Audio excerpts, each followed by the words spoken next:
மனிதன் தனக்கு தோன்றியதெல்லாம் கடவுள் என்று அவன் வடிவமைத்து எதையோ ஒன்றை வணங்கி கொண்டிருக்கும் பொழுது, நான் வடிவமைத்தது அல்ல கடவுள், என்னை வடிவமைத்தவர் தான் கடவுள் அப்படிங்கிறது உங்களுக்கு தெரியுது பாருங்களேன். அதான் காஸ்பல். கடவுளை ஒரு ரட்சகராக, மீட்பராக மனிதன் என்ன பண்ணல, அறிந்து கொள்ளவே இல்லை. கடவுளை மனிதன் எப்படி அறிஞ்சு வச்சிருக்கிறான்னு போய் பார்த்தா, அவர் ஒரு நியாயாதிபதி மாதிரி அறிஞ்சு வச்சிருக்கிறான். தேவன் இந்த மனிதனை நேசித்தார், இந்த உலகத்தை நேசித்தார். அதற்கு ஒரு அடையாளம் என்ன? தன் சொந்த மகனை இந்த பூமிக்கு அனுப்பி வைத்தார். நீங்க சாதாரணமான மனிதராக இருக்கலாம், படித்தவர்களா யாரா இருக்கலாம், நீங்க சுவிசேஷத்தை மட்டும் கரெக்டா விளங்கிட்டீங்கன்னா இந்த உலகத்துல ஒருத்தரும் உங்களை குழப்ப முடியாது. நீங்க என்னைக்குமே வெற்றிகரமா வாழ ஆரம்பிச்சிருவீங்க. நீ கடவுளை அடை என்று சொல்வது மதம், கடவுள் உன்னை அடைந்தார் என்பது சுவிசேஷம். நான் உங்களுக்கு என்ன சொல்லணும்னா, ஓ பாவி, ஓ கெட்டவர்களே, ஓ பாவம் செய்தவர்களே, என்ன நினைத்து கொண்டிருக்கிறீர்கள், நீங்க வந்துட முடியுமா? இப்படி பேசுறதுக்காக கடவுள் என்ன வைக்கல. அதுக்கு பேர் சுவிசேஷமே கிடையாது. அப்போ வாட் இஸ் த காஸ்பல்? சுவிசேஷங்கிறது என்ன? கடவுளை விட்டு தூரம் நிற்கிற ஒரு ஆளு, நான் பாவி குற்றவாளின்னு நினைச்சிட்டு இருக்கிற ஒரு ஆளுக்கு கூட, இப்போ நான் என்ன போல ஒரு ஆள் பிரசங்கம் பண்றாருன்னா அவங்க என்ன வேலை செய்யணுமா? ஈரியமா வாங்க, அவர் உங்களை நேசிக்கிறாரா, கை கொடுங்க, ஒன்னாயிருங்க அப்படின்னு சொல்றதுதான் காஸ்பல். பாருங்க. அப்ப இதுக்கு முன்னாடி கடவுளுக்கு மனுஷன் இடையில என்ன இருந்துச்சு? பாவம், பிரிவினைங்கிற சுவர். அதனால அவனால நெருங்கி போகவே முடியல. கடவுள் பார்த்தாரு, உன்னால முடியல, நான் வந்துடுறேன்னு, இதை போ அப்படின்னு தள்ளி போட்டு அவர் வந்துட்டார். அதாங்க சிலுவை. கடவுள் எந்த இடத்துல இருக்கிறார் உங்க வாழ்க்கையில? உங்களுக்கு எதிரான இடத்துல இல்லை, உங்க கூட நின்று கோல் போடுற மாதிரி உங்க சைட்ல நிற்கிறார். God is your side. சுவிசேஷம்ங்கிறது ஏதோ உங்களுடைய சில தேவைகளை சந்திக்கக்கூடிய ஒரு விஷயமா மட்டும் சுவிசேஷத்தை பார்த்துறாதீங்க, அதுவும் அதுல இருக்குது. ஆனா சுவிசேஷங்கிறது என்னன்னா, உங்கள் தேவையை கடவுள் சந்திக்கிறார் அப்படிங்கிறத தாண்டி கடவுள் தான் உங்கள் தேவையா இருக்கிறார் என்பதை உங்களுக்கு புரிய வைப்பது. நீங்க கடவுளோட இருக்கணும்னு நினைக்கிற ஆசையை விட உங்களோடு நான் இருக்கணும்னு கடவுளுக்கு இருக்கிற ஆசை தான் பல மடங்கு அதிகம் அப்படிங்கிறத புரிஞ்சுக்கணும். சபை ஊழியங்கள், தேவன் ஏற்படுத்தி வைத்திருக்கிற எல்லா ஏற்பாடுமே உங்களுக்காக, ஒரு மனிதனுக்காக தான் கடவுள் எல்லாத்தையும் பண்ணுறார். இந்த பைபிளை ஆழமாக படிச்சிங்கன்னா மதத்தை உங்களால் படிக்க முடியாது. எல்லாம் சொல்லுங்கள், வேதாகமத்தில், பைபிளில், வேதாகமம்னா நிறைய ஆகமம் இருக்குது, இது நம்ம பைபிளில், எல்லாம் சொல்லுங்கள், பைபிளில் மதமே இல்லை. There is no religion in the Bible. ஆமென். ஆமாம். கடவுள் பாருங்க, இஸ்ரவேலின் கடவுள் மட்டும் இல்லை, எகிப்தியன் கூட என்னுடைய தாசன் அப்படின்ட்டார். எகிப்தியன் யாரா இருக்கிறான்? என் ஆளு தான். கடவுள் ஒரு இனத்துக்கான கடவுளோ, கடவுள் ஒரு கூட்டத்துக்கான கடவுளோ கிடையவே கிடையாது. கடவுள் மனிதனுக்கான கடவுள். ஆமென். God is a God of mankind, not a religion. ஆமென். என் தெய்வம், என் சாமி அப்படின்னு இந்த உலகத்தில் இருக்கிற எந்த பிரிவில் இருக்கிற ஒருத்தனும் சொல்ல முடியும்னா அவன் இயேசு ஆண்டவரை மட்டுமே அப்படி சொல்ல முடியும். எந்த மதத்துக்கும், எந்த இனத்திற்கும், எந்த பிரிவுக்கும் உட்படாத ஒருத்தர் இருப்பார்னா அவர் ஜீசஸ் கிரைஸ்ட். ஆமென். ஆமாம், ஆமாம். ஏன்னா பைபிள் அவ்வளவு வெளிப்படையாக என்ன பண்ணுகிறது, பேசுகிறது. ஒரு மதத்துக்கோ இல்லை, சில சொல்லுவாங்க இது எங்கள் குலசாமி, அப்போ அவனுக்கு குலசாமி அது, இன்னொருத்தனுக்கு வேற. இப்படி ஒவ்வொரு குலத்துக்கும் ஒரு சாமி கிடையாது, மனு குலத்துக்கு ஒரே சாமி இருக்கிறார். ஆமென். அதனால தான் நான் அவரை பின்பற்றுகிறேன், அவரை சேவிக்கிறேன். அவரை புரிந்து கொண்டா எனக்கு யார் மேலேயும் பாகுபாடு வரமாட்டுக்கு. யாரை பார்த்தாலும் என் சகோதரனாக, சகோதரியாக, தாயாக, தகப்பனாக பார்க்கும் உணர்வு மட்டுமே வருகிறது. ஆமென். இவங்க அதுவாமே அப்படிலாம் யோசிக்கவே வரமாட்டுக்கு. இவங்க இந்த ஜாதியாமே, இவங்க இந்த ஊராமே, இவங்க இந்த மதமாமே, இந்த மாதிரி எண்ணங்கள் வேதாகமத்தை சரியாய் புரிந்து கொள்கிற நபர்களுக்கு வருவதே இல்லை. ஏன்னா அவங்க உண்மையான பைபிளை படிக்க ஆரம்பிச்சிட்டாங்கன்னா பைபிளில் ஒரு மதமே கிடையாதுங்கிறது அவங்களுக்கு தெரிய வரும். இது கிறிஸ்டியன் ரிலீஜியன் கிடையாது. ஆமென். கிறிஸ்தவ மதம் அப்படிங்கிறாங்க பாருங்க, அது மனிதன் மதம் வந்து மனிதன் கண்டுபிடிச்சது. ஆனால் கடவுள் வந்து எந்த மதத்தையும் என்ன பண்ணல, உண்டாக்கல. பாருங்களேன், கடவுள் வந்து மனிதனை நேசிக்கிறார், மனிதனுக்காகவே அவர் இருக்கிறார், மனிதனை தேடி இந்த பூமிக்கு இறங்கி வந்தார், அவனுக்காக எல்லாவற்றையும் அவர் செய்து முடித்தார், இப்பொழுதும் அவனுக்காக எதையும் செய்ய அவர் காத்திருக்கிறார். ஆமென். அப்படிப்பட்ட ஒரு நல்ல தேவனை குறித்து இந்த வேதவசனம் சொல்லுகிறது. இதெல்லாம் புரியணும் பாருங்க. ஏன்னா நமக்கு புரியாத ஆட்கள் யாருன்னா நம்ம கிறிஸ்தவ ஆட்கள் தான். நீங்கள் அந்த சபையா, நீங்கள் வெந்தய கோஸ்தேவா அப்படிங்குது. இவன் வெந்தய கோஸ்தே, இவன் வேகாத கோஸ்தே, எல்லா கோஸ்தேயும் இங்கே தான் இருக்காங்க பாருங்க. இதெல்லாம் வந்து அந்த மாதிரி எந்த பிரிவுமே கிடையாது. இந்த ஜாதி பிரிவு மாதிரி இவங்க ஒரு சபை பிரிவுன்னு என்ன பண்ணியிருக்கிறாங்க, ஒன்றை கண்டுபிடிச்சி வச்சுருக்கிறாங்க. கர்த்தர் இடத்துல எந்த பாகுபாடும் கிடையாது. அப்படி இருக்கக்கூடாது. நம்ம மனிதனை எந்த மதத்தை சேர்ந்தவன்னு பார்க்கக்கூடாது. மனிதன் கடவுளுடைய சாயல், எந்த மனிதனாகவும் இருக்கட்டும். Man is the image of God. ஆமென். எந்த மனிதனை அவங்க போட்டு வச்சுருக்கலாம், வைக்காமல் இருக்கலாம், நகை போட்டிருக்கலாம், போடாமல் இருக்கலாம், முக்காடு போட்டிருக்கலாம், முக்காடு போடாமல் இருக்கலாம், ஜீன்ஸ் பேண்ட் டிஷர்ட் கூட போட்டிருக்கலாம், what ever be. Amen.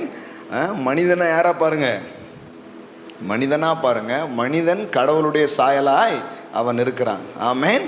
Man is the image of God. மனிதன் வந்து கடவுளுடைய சாயலாக இருக்கிறான். இப்படி தான் நீங்கள் பார்க்கணும். இயேசுக்கிட்ட வந்து என்ன பண்ணுறாங்க, பைசா கொடுத்து, அதான் இயேசுக்கிட்ட வந்து ஒரு கேள்வி கேட்குறாங்க. என்ன கேள்வி கேட்குறாங்கன்னா, ராயனுக்கு வரி செலுத்துவது நியாயமா அப்படி கேட்குறாங்க. அப்போ இயேசு வந்து ஒரு காயின் கொண்டாங்க அப்படிங்கிறார். ஒரு துட்டை கொண்டு வந்து அவர் கையில் கொடுக்குறாங்க. கொடுத்த உடனே இதில் யாருடைய சொரூபம், சொரூபம்னா புரியுதா, பழைய ரொம்ப தமிழ் வார்த்தை, படம், யார் படம்ப்பா இதில் போட்டிருக்கு அப்படின்னு கேட்குறாரு. இப்படி சொல்லுவோமே, ஸோ ரூபம் அப்படின்னு நீங்கள் என்னமோ பேசுகிறாங்க போல் அப்படின்னு நினச்சிக்கூடாதுல்ல. இது யாருடைய படம்ப்பா இதில் போட்டிருக்கு அப்படின்னா, இது யாருடைய படம், ராயனுடைய முகம் இதிலே பொறிக்கப்பட்டிருக்கிறது அப்படின்ட்டார். சொன்னார், ராயனுடையதை என்ன பண்ணுங்க, ராயனுக்கு கொடுங்க, தேவனுடையதை தேவனுக்கு கொடுங்க. அப்படின்னா என்ன அர்த்தம், இந்த முகம் பொறிக்கப்பட்டிருக்கிறது, அதனால் இந்த காசு யாருக்கு சொந்தம், ராயனுக்கு சொந்தம். நீ உன் மேலே என் முகம் பொறிக்கப்பட்டிருக்கு, நீ எனக்கு சொந்தம். ஆமென். எல்லாம் சொல்லுங்க, நாம் தேவனுக்கு சொந்தம். ஆமென். You belong to God. ஆமென்.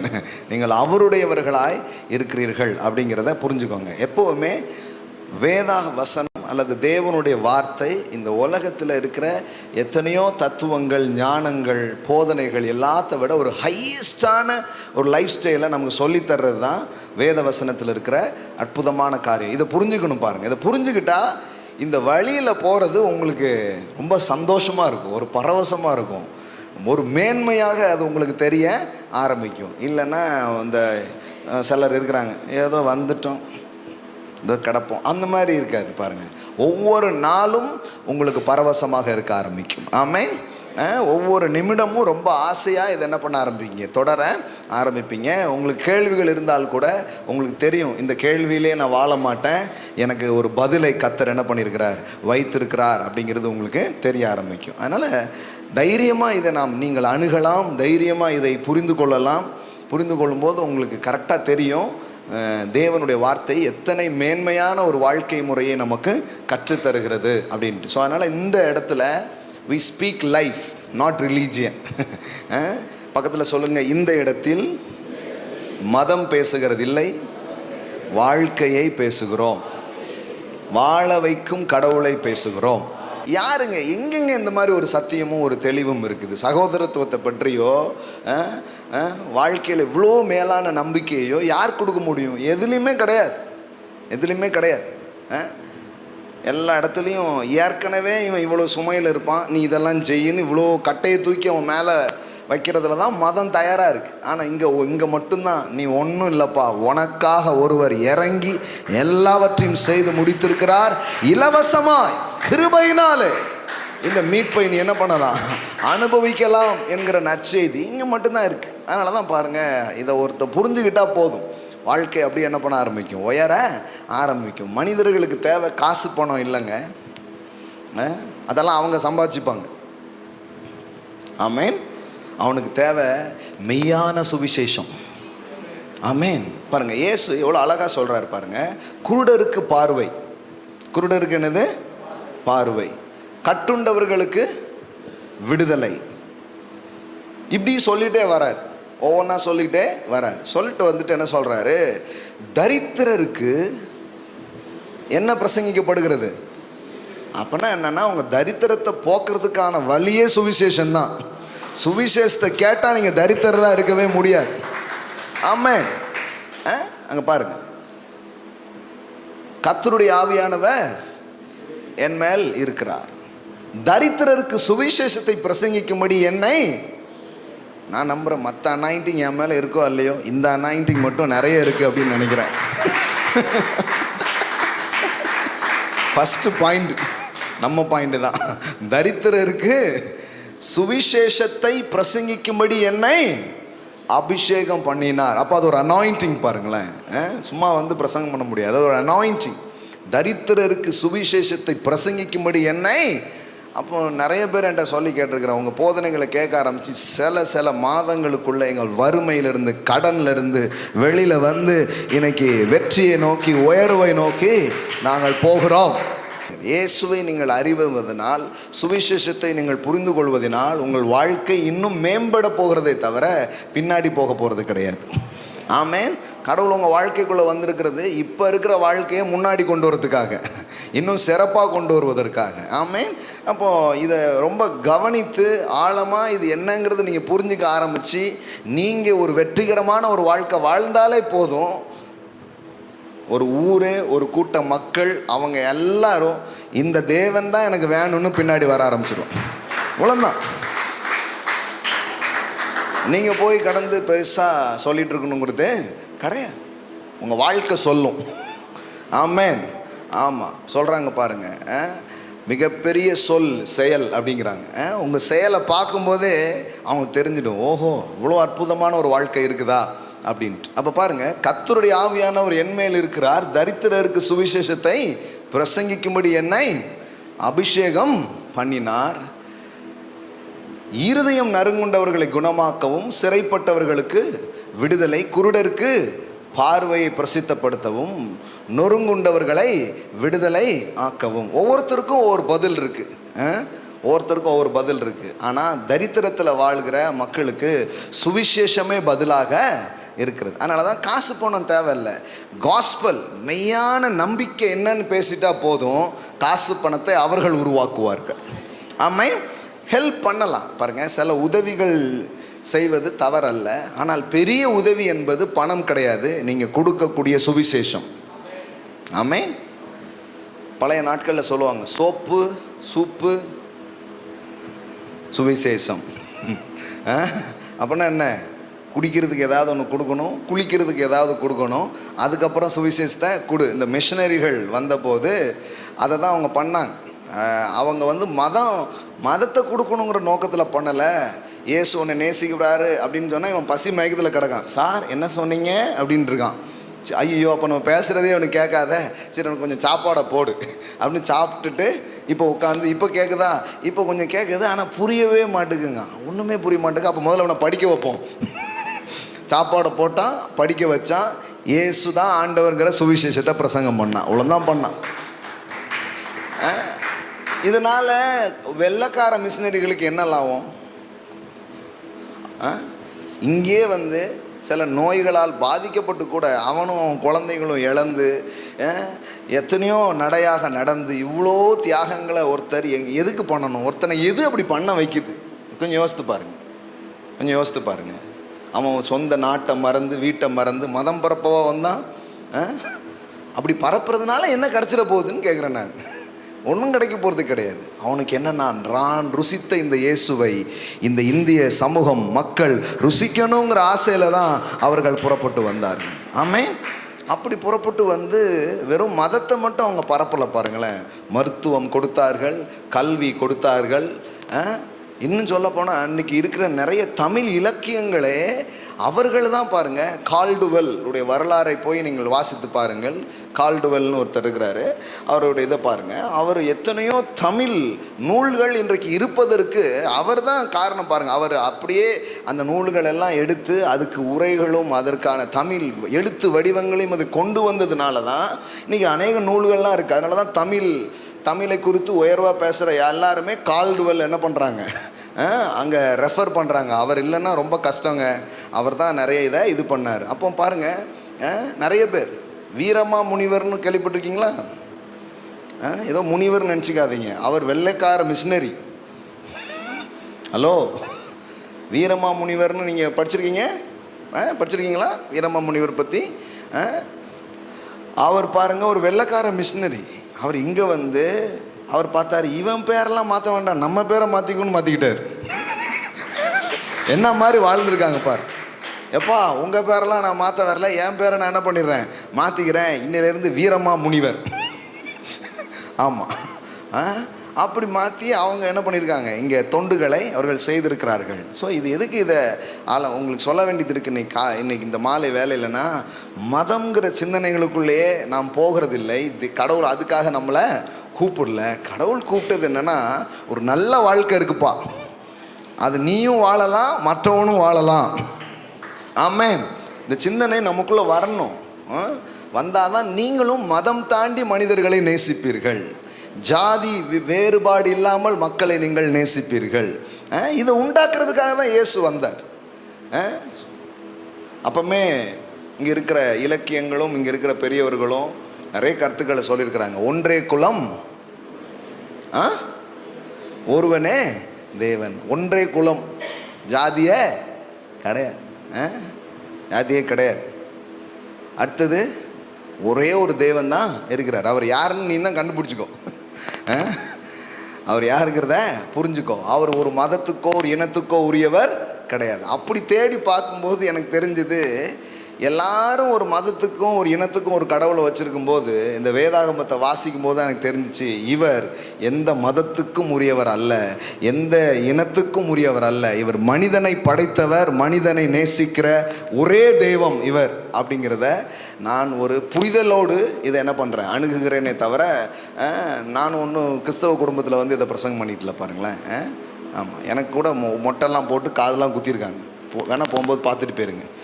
இன்னும் இருக்குது, முட்டை பார்க்க முடியாது, முடி வளர்ந்துருச்சு. நான் காது குத்துனது இப்பவும் இருக்குது. திருச்செந்தூரில் தான் முதல் முட்டை போட்டாங்களாம்.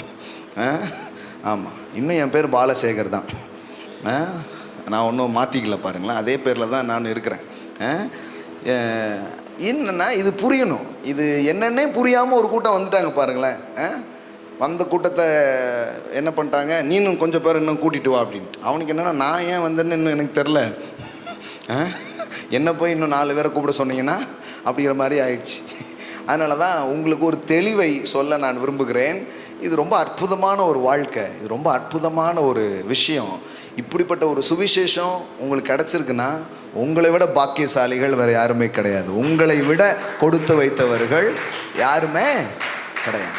கர்த்தரை தெய்வமாக கொண்டோர் பாக்கியம் உள்ளவர்கள். ஆமென். இந்த கர்த்தரை நீங்கள் தெய்வமாக பார்த்துட்டீங்கன்னா, உங்களை போல பாக்கியசாலி வேறு யாருமே கிடையாது. ஆமென். அதனால தான் கர்த்தரை தெய்வமாய் கொண்ட ஜனங்கள் பாக்கியம் உள்ளவர்கள் மட்டுமில்ல, சொல்லிருக்கு சீரை பெற்ற ஜனமா. ஆமென். சீரை பெற்றவர்கள், அவங்கள மாதிரி பிளஸட் பீப்புள் யாருமே கிடையாது. ஒரு ஒப்பில்லாத தேவனை நீங்கள் சேவிக்கிறீர்கள். நிகரற்ற ஒரு கண்மலையை நீங்கள் என்ன பண்ணுறீங்க, சேவிக்கிறீங்க.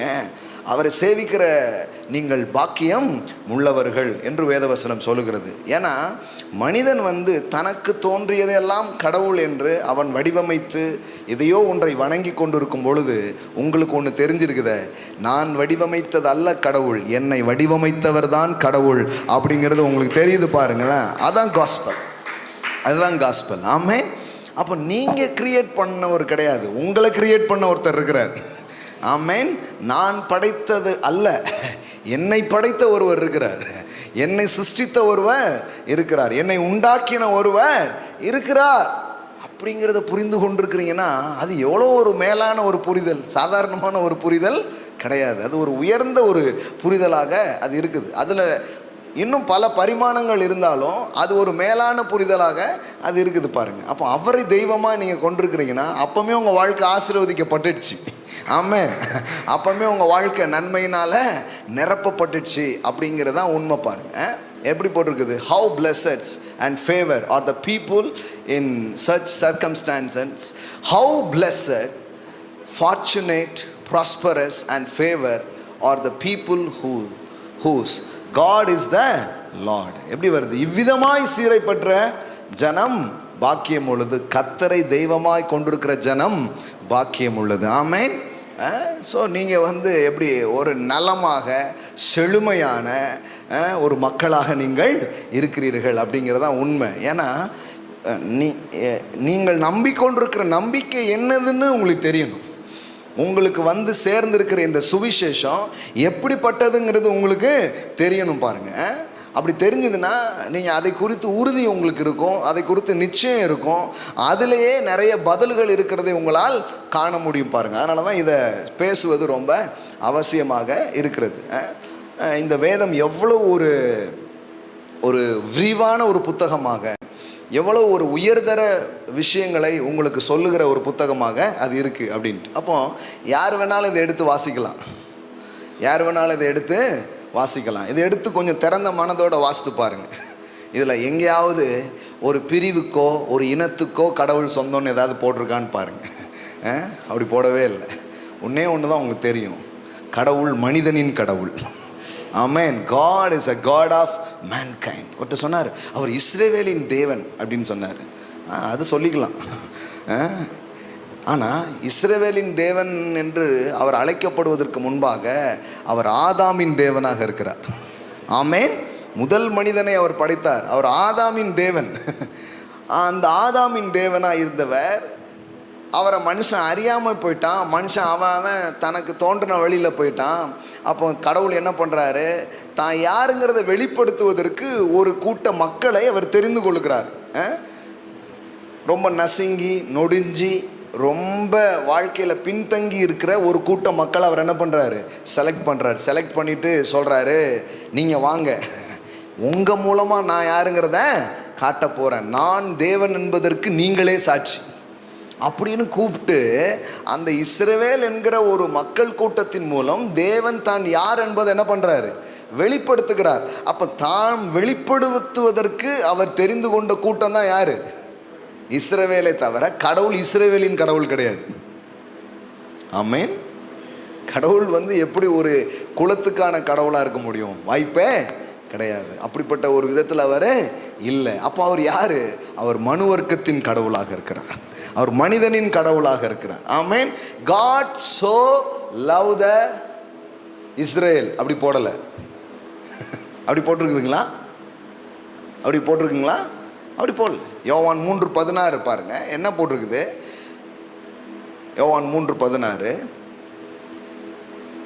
தேவன் தம்முடைய ஒரே பேரான குமாரனை விசுவாசிக்கிறவன் எவனோ அவன் கெட்டு போகாமல் நித்திய ஜீவனை வாழ்வை அடையும்படிக்கு இயேசுவை தந்தருளி இவ்வளவாய் உலகத்தில் அன்பு கூர்ந்தார்.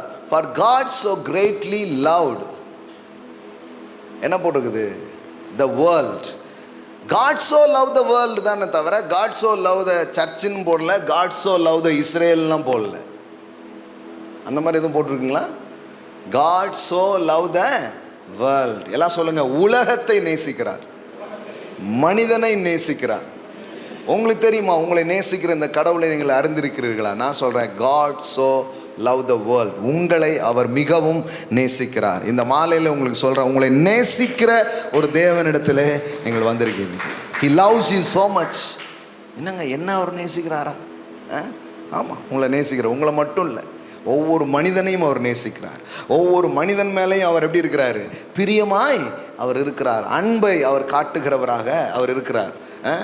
அவர் மனுஷன் மேலே கோபமாக இல்லை, மனுஷன் மேலே வெறுப்பாக இல்லை, மனுஷனுடைய குறைகள் குற்றங்களை பார்த்து அவனை தண்டிக்கும்படியா இல்லை. இப்போ நமக்கு கடவுள்னுங்கிற ஒரு விஷயத்தையே என்னெல்லாமோ சொல்லி கொடுத்துருக்காங்க. கடவுளை ஒரு ரட்சகராக மீட்பராக மனிதன் என்ன பண்ணலை, அறிந்து கொள்ளவே இல்லை. கடவுளை மனிதன் எப்படி அறிஞ்சு வச்சிருக்கிறான்னு போய் பார்த்தா அவர் ஒரு நியாயாதிபதி மாதிரி அறிஞ்சு வச்சிருக்கிறான். கடவுளுங்கிற படத்தை வர அப்படின்னு சொன்னால் ஜட்ஜி படத்தை வரைஞ்சி வச்சிருக்கிறாங்க. யுவர் ஆனர் அப்படின்னு டங்குன்னு 3 வாட்டி அடிக்கிற மாதிரி படத்தை வரைஞ்சி வச்சிருக்கிறாங்க. Not judge God. இதோ உங்களுக்கு ஒரு நியாயாதிபதி பிறந்திருக்கிறார் அப்படி சொல்லலை, இதோ உங்களுக்கு ரட்சகர் பிறந்திருக்கிறார். ஆமென். God so loved the world, he gave his only begotten son Jesus. தேவன் இந்த மனிதனை நேசித்தார், இந்த உலகத்தை நேசித்தார். அதற்கு ஒரு அடையாளம் என்ன? கடவுள் மனிதனை நேசிக்கிறாரா? அதுக்கு என்ன அடையாளம்? என்ன அடையாளம்னா தன் சொந்த மகனை இந்த பூமிக்கு அனுப்பி வைத்தார். ஆமென். அவருடைய ஒரே மகனை மனிதனுக்காக இந்த பூமிக்கு அனுப்பி வைத்தார். God gave his only begotten son Jesus.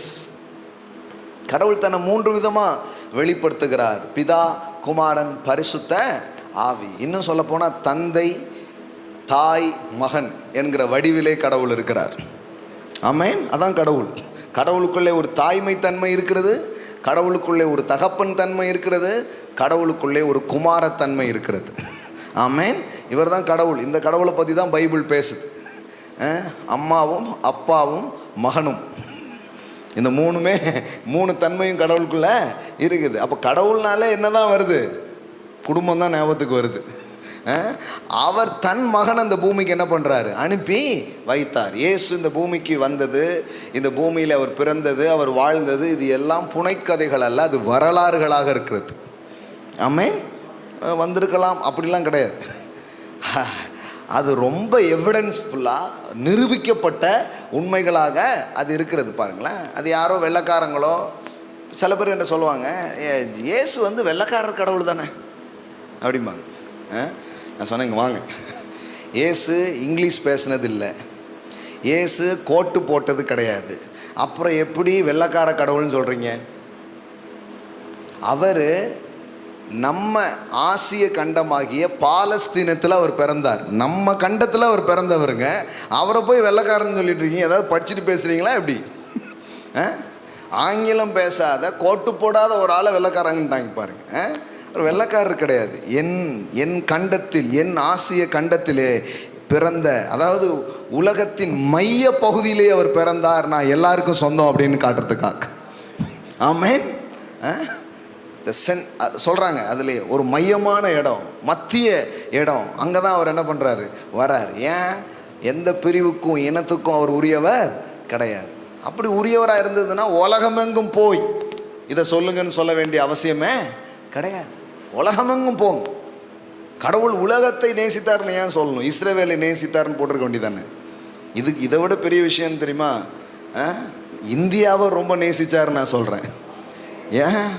அதுக்கு அடையாளம் தான் கூடையே வைத்த 12 சீசர்கள். இயேசு கிறிஸ்துவோடு 12 சீசர்கள் இருக்கிறார்கள். அதில் ஒரு முக்கியமான ஒரு சீசன், அதாவது நிறைய சீசர்கள் இருக்காங்க, 70 பேர் இருக்கிறாங்க, 120 பேர் இப்படிலாம் இருக்கிறாங்க. ஆனால் ரொம்ப க்ளோஸ் சர்க்கிளில் இருக்கிற சீசர்கள் பார்த்தீங்கன்னா 12 பேர். அதில் தோமா என்கிற ஒரு மனிதனை நம்ம இந்திய தேசத்துக்கே கடவுள் அனுப்பி வச்சிருக்கிறாருன்னா, நான் சொல்கிறேன், இந்த தேசத்தை அவர் மிகவும் நேசிக்கிறார் என்பதற்கு அது ஒரு பெரிய அடையாளமாக இருக்கு. யோசித்து பாருங்க. அதனால தான் மற்ற எல்லா நாடு, ஊர், இது எல்லாத்த விட இந்த இந்தியா இன்னும் ரொம்ப ஆசீர்வதிக்கப்பட்டது. ஏன்னா இயேசுவின் சீடர்களில் ஒருவர் 1ஆம் நூற்றாண்டிலே இங்கே வந்துட்டார். அப்போ சுவிசேஷம் எப்போ வந்துச்சு? ஆங்கிலேய கம்பெனி, வெள்ளைக்காரன் கம்பெனி வந்த போது கிடையாது. சுவிசேஷம் எப்போ இருக்குது? இந்திய வரலாறை போய் கொஞ்சம் வாசித்து பாருங்க. இந்தியாவில் இருக்கக்கூடிய அந்த வரலாற்றின் காரியங்களை கொஞ்சம் ஆழமாக சரியாக எழுதுகிற ஆட்களுடைய இதை கொஞ்சம் கவனித்து பாருங்கள். உங்களுக்கு ஒன்று தெரியும், 1 நூற்றாண்டிலேயே தோமா இந்திய தேசத்துக்கு வந்தார். சுவிசேஷம் 1 நூற்றாண்டிலே இங்கே வந்துடுச்சு. இடையில வரல. அப்போனா இன்னும் சொல்ல போனால் சுவிசேஷம் நம்ம இந்தியாவுக்குள்ளே வந்து 2000 வருஷம் ஆகுதுங்க. இந்த மாதிரி ஆசீர்வதிக்கப்பட்ட தேசம் வேறு எதுவுமே கிடையாது. ஆனால் கூட ஏன் அது அப்படி வளர்ந்துருந்தாலும் ஏன் அது பெருசாக போய் மக்களை சென்றடையில? ஏன் அது அந்த அளவுக்கு போகலன்னா, நாம் என்ன பண்ணிட்டோம்னா மதத்தை கலந்துட்டோம் சுவிசேஷத்தில். எல்லாம் சொல்லுங்க, மதக்கலவை. நாம பியோர் காஸ்பல்ல பேசுறதுக்கு பதிலாக அதில் என்ன பண்ணிட்டோம், மிக்ஸ் பண்ணிட்டோம். அதாவது 2 வார்த்தை சேர்த்துக்கோ ஏன்னு சொன்னதுக்காக என்னத்தெல்லாமோ சேர்த்துட்டாங்க. ஆமாம், சேர்த்து மிக்ஸ் பண்ணி அப்படி சொன்னதுனால என்ன ஆயிடுச்சு, வேற மாதிரி எல்லாமே மாறி போயிடுச்சு. இப்போ மறுபடியும் தட்டி எழுப்புறோம். அப்படி கிடையாதுங்க. இது வந்து சுத்தமான ஒரு சுவிசேஷம். ஆமென். இது ஒரு மதம் அல்ல அப்படிங்கிறத மறுபடியும் நம்ம என்ன பண்ணுறோம், எடுத்து பிரசங்கிக்கிறோம். அப்படி பிரசங்கம் பண்ணும்பொழுது இப்போ நான் பார்க்குறேன், மக்கள் வந்து எத்தனையோ பின்னணியில் இருந்தும் எத்தனையோ விதமான தேசங்களில் கேட்குற மக்களும் சரி, இயேசுவண்டை அவர்கள் வருகிறதை நம் கண்ணால் காண முடிகிறது. ஆமென். இது ஒரு சந்தோஷமான ஒரு காரியம் பாருங்கள், சந்தோஷமான காரியம். அப்போது ஏதோ ஒரு மூடத்தனத்தையோ முட்டாள்தனத்தையோ நாம் இங்கே யாரும் நம்பிக்கிட்டு இல்லை, பிரசங்கம் பண்ணிட்டு இல்லை. நாம் ஒரு ஜீவனுள்ள காரியத்தை பேசி கொண்டிருக்கிறோம். ஆமென். உயிருள்ள ஒரு காரியத்தை பேசி கொண்டிருக்கிறோம். நீங்கள் ஒரு மேலான நம்பிக்கைகளை நீங்கள் பின்பற்றுகிறீர்கள் என்பது உங்களுக்கு தெரியணும். இப்போ என்னென்னா, சரி இயேசுக்கிட்ட நான் வரும்பொழுது இந்த இயேசு எப்படிப்பட்டவர், இவர் என்ன செய்வார், இவர் பற்றிய காரியங்கள் என்ன, இது கொஞ்சம் சொல்ல விரும்புகிறோம் பாருங்கள். பரவாயில்ல, சுவிசேஷம் மாதிரி இருந்தாலும் பரவாயில்ல, இன்னொரு முறை கேளுங்க. ஆமென். தப்பு கிடையாது. பைபிளில் பாருங்கள், சகேவு அப்படிங்கிற ஒரு மனிதனை பற்றி வேதத்தில் வாசிக்கிறோம். லூக்கா எழுதின சுவிசேஷம் 19ஆம் அதிகாரத்தில் அது வருகிறது பாருங்கள். இங்கே ஒரு ஆள் பற்றி ஒரு ஸ்டோரி, ரொம்ப அற்புதமான ஒரு கதை. இது ரொம்ப நமக்கு எவ்வளோ ரிலேட்டடாக இருக்குது அப்படிங்கிறது பாருங்கள். அவர் எரிகோவிலிருந்து பிரவேசித்து அதன் வழியே நடந்து போகையில் ஆயக்காரருக்கு தலைவனும் ஐஸ்வர்யவனுமாய் இருந்த சகேவு எண்ணப்பட்ட ஒரு மனுஷன். எல்லாம் சொல்லுங்கள், ஒரு மனுஷன். கடவுள் வந்து ஒரு கூட்டத்தை தான் தேடி போவார்லாம் கிடையாது, ஒரு மனுஷன் இருந்தாலும் தேடி போவார். ஆமென்.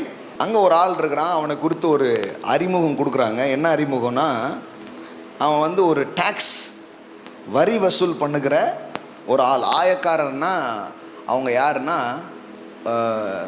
எப்படி போட்டிருக்கு, and there was a man called Zacchaeus, he was a chief tax collector. சொல்லப்போனால் அவன் தான் அதில் வரி வசூல் பண்ணுறதுல பெரிய வசூல் ராஜாவாக இருந்திருக்கிறார். எக்ஸ்ட்ராலாம் போட்டு பிழிஞ்சு எடுத்து, ஆமாம், சொந்த ஜனத்துட்டே என்ன பண்ணுறான், ஏகப்பட்ட வரியை வசூல் பண்ணுறவன். அதாவது இந்த ரோமர்கள் என்ன பண்ணிகிட்டு இருந்தாங்க அப்படின்னா, இவங்கக்கிட்ட யூதர்கள்கிட்ட வரியை என்ன பண்ணிகிட்டு இருந்தாங்க, போட்டுட்டு இருந்தாங்க.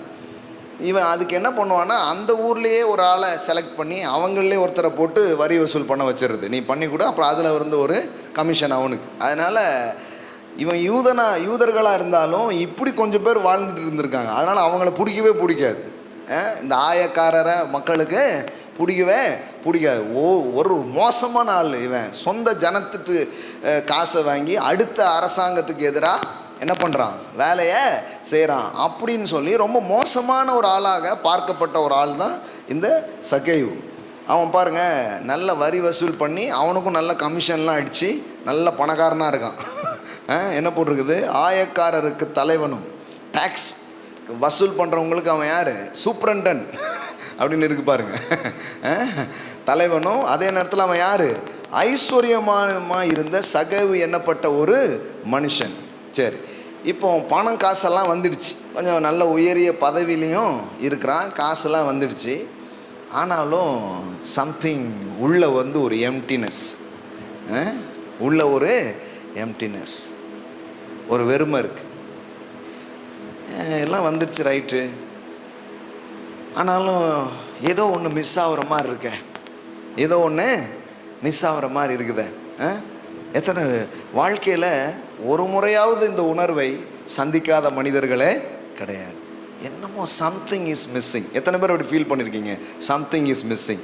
பார்க்கலாம் எத்தனை பேர் ஒரு ரியல் ஹார்ட்டோடு இருக்கிறீங்கன்ட்டு. எனக்கு வந்துருக்குதுங்க, சம்திங் இஸ் மிஸ்ஸிங். ஏதோ ஒன்று மிஸ் ஆகுது, என்னன்னு தெரியல, ஆனால் ஏதோ ஒன்று மிஸ் ஆகுது. அந்த மாதிரி ஒரு உணர்வு அவனுக்கு. வேதவசனம் சொல்லுது, இயேசு எப்படிப்பட்டவரோ என்று அவரை பார்க்க வகை தேடினான். என்னமோ தெரில, அவன் யாரோ சொல்லியிருக்கலாம், இல்லை ஏதாவது கூட்டங்களில் கேள்விப்பட்டிருக்கலாம். அவனுக்கு ஒரு ஆசை. என்ன ஆசைன்னா, இயேசுவை நான் பார்க்கணும். இயேசுவை நான் பார்க்கணும், எப்படியாவது அவரை பார்க்கணும் அப்படின்னு ஒரு ஆசை. அவன் குள்ளனானபடினால் ஜனக்கூட்டத்தில் அவரை காணக்கூடாமல். இப்போ பார்த்தீங்கன்னா அவன் ஐஸ்வர்யவான், பணக்காரன், ஆனால் ஆள் யார்? சரியான கட்டையாக இருந்திருக்கான் பாருங்க. ஒரு கூட்டம் நடந்தால் அவனுக்கு தெரிய மாட்டேங்குது. ரொம்ப கட்டையான ஒரு ஆள், ரொம்ப குள்ளமான ஒரு நபர், அப்பு கமல் மாதிரி இருந்திருக்கிறான். இப்படி சொன்னால் புரியுது, இதுக்காக என்ன வச்சு செய்கிறாங்க. சரி ஜனங்களுக்கு புரியட்டுமே அப்படின்னு சொன்னான்னா டப்புன்னு என்ன பண்ணிடுறாங்க, பாருங்க ஐயா இவர் எங்கே நின்று கொண்டு என்ன பேசுகிறார் அப்படின்ட்டாங்க. அப்போ கீழே இறங்கி நின்று பேசலாமா? இப்போ ஒரு உதாரணத்துக்கு சொல்கிறேன்னா வேறு எப்படி சொல்கிறது? அப்படி சொன்னால் புரிஞ்சா எத்தனை பேர் புரிஞ்சு அப்படி சொன்ன உடனே டக்குன்னு இமேஜ் ஆகிடுச்சா?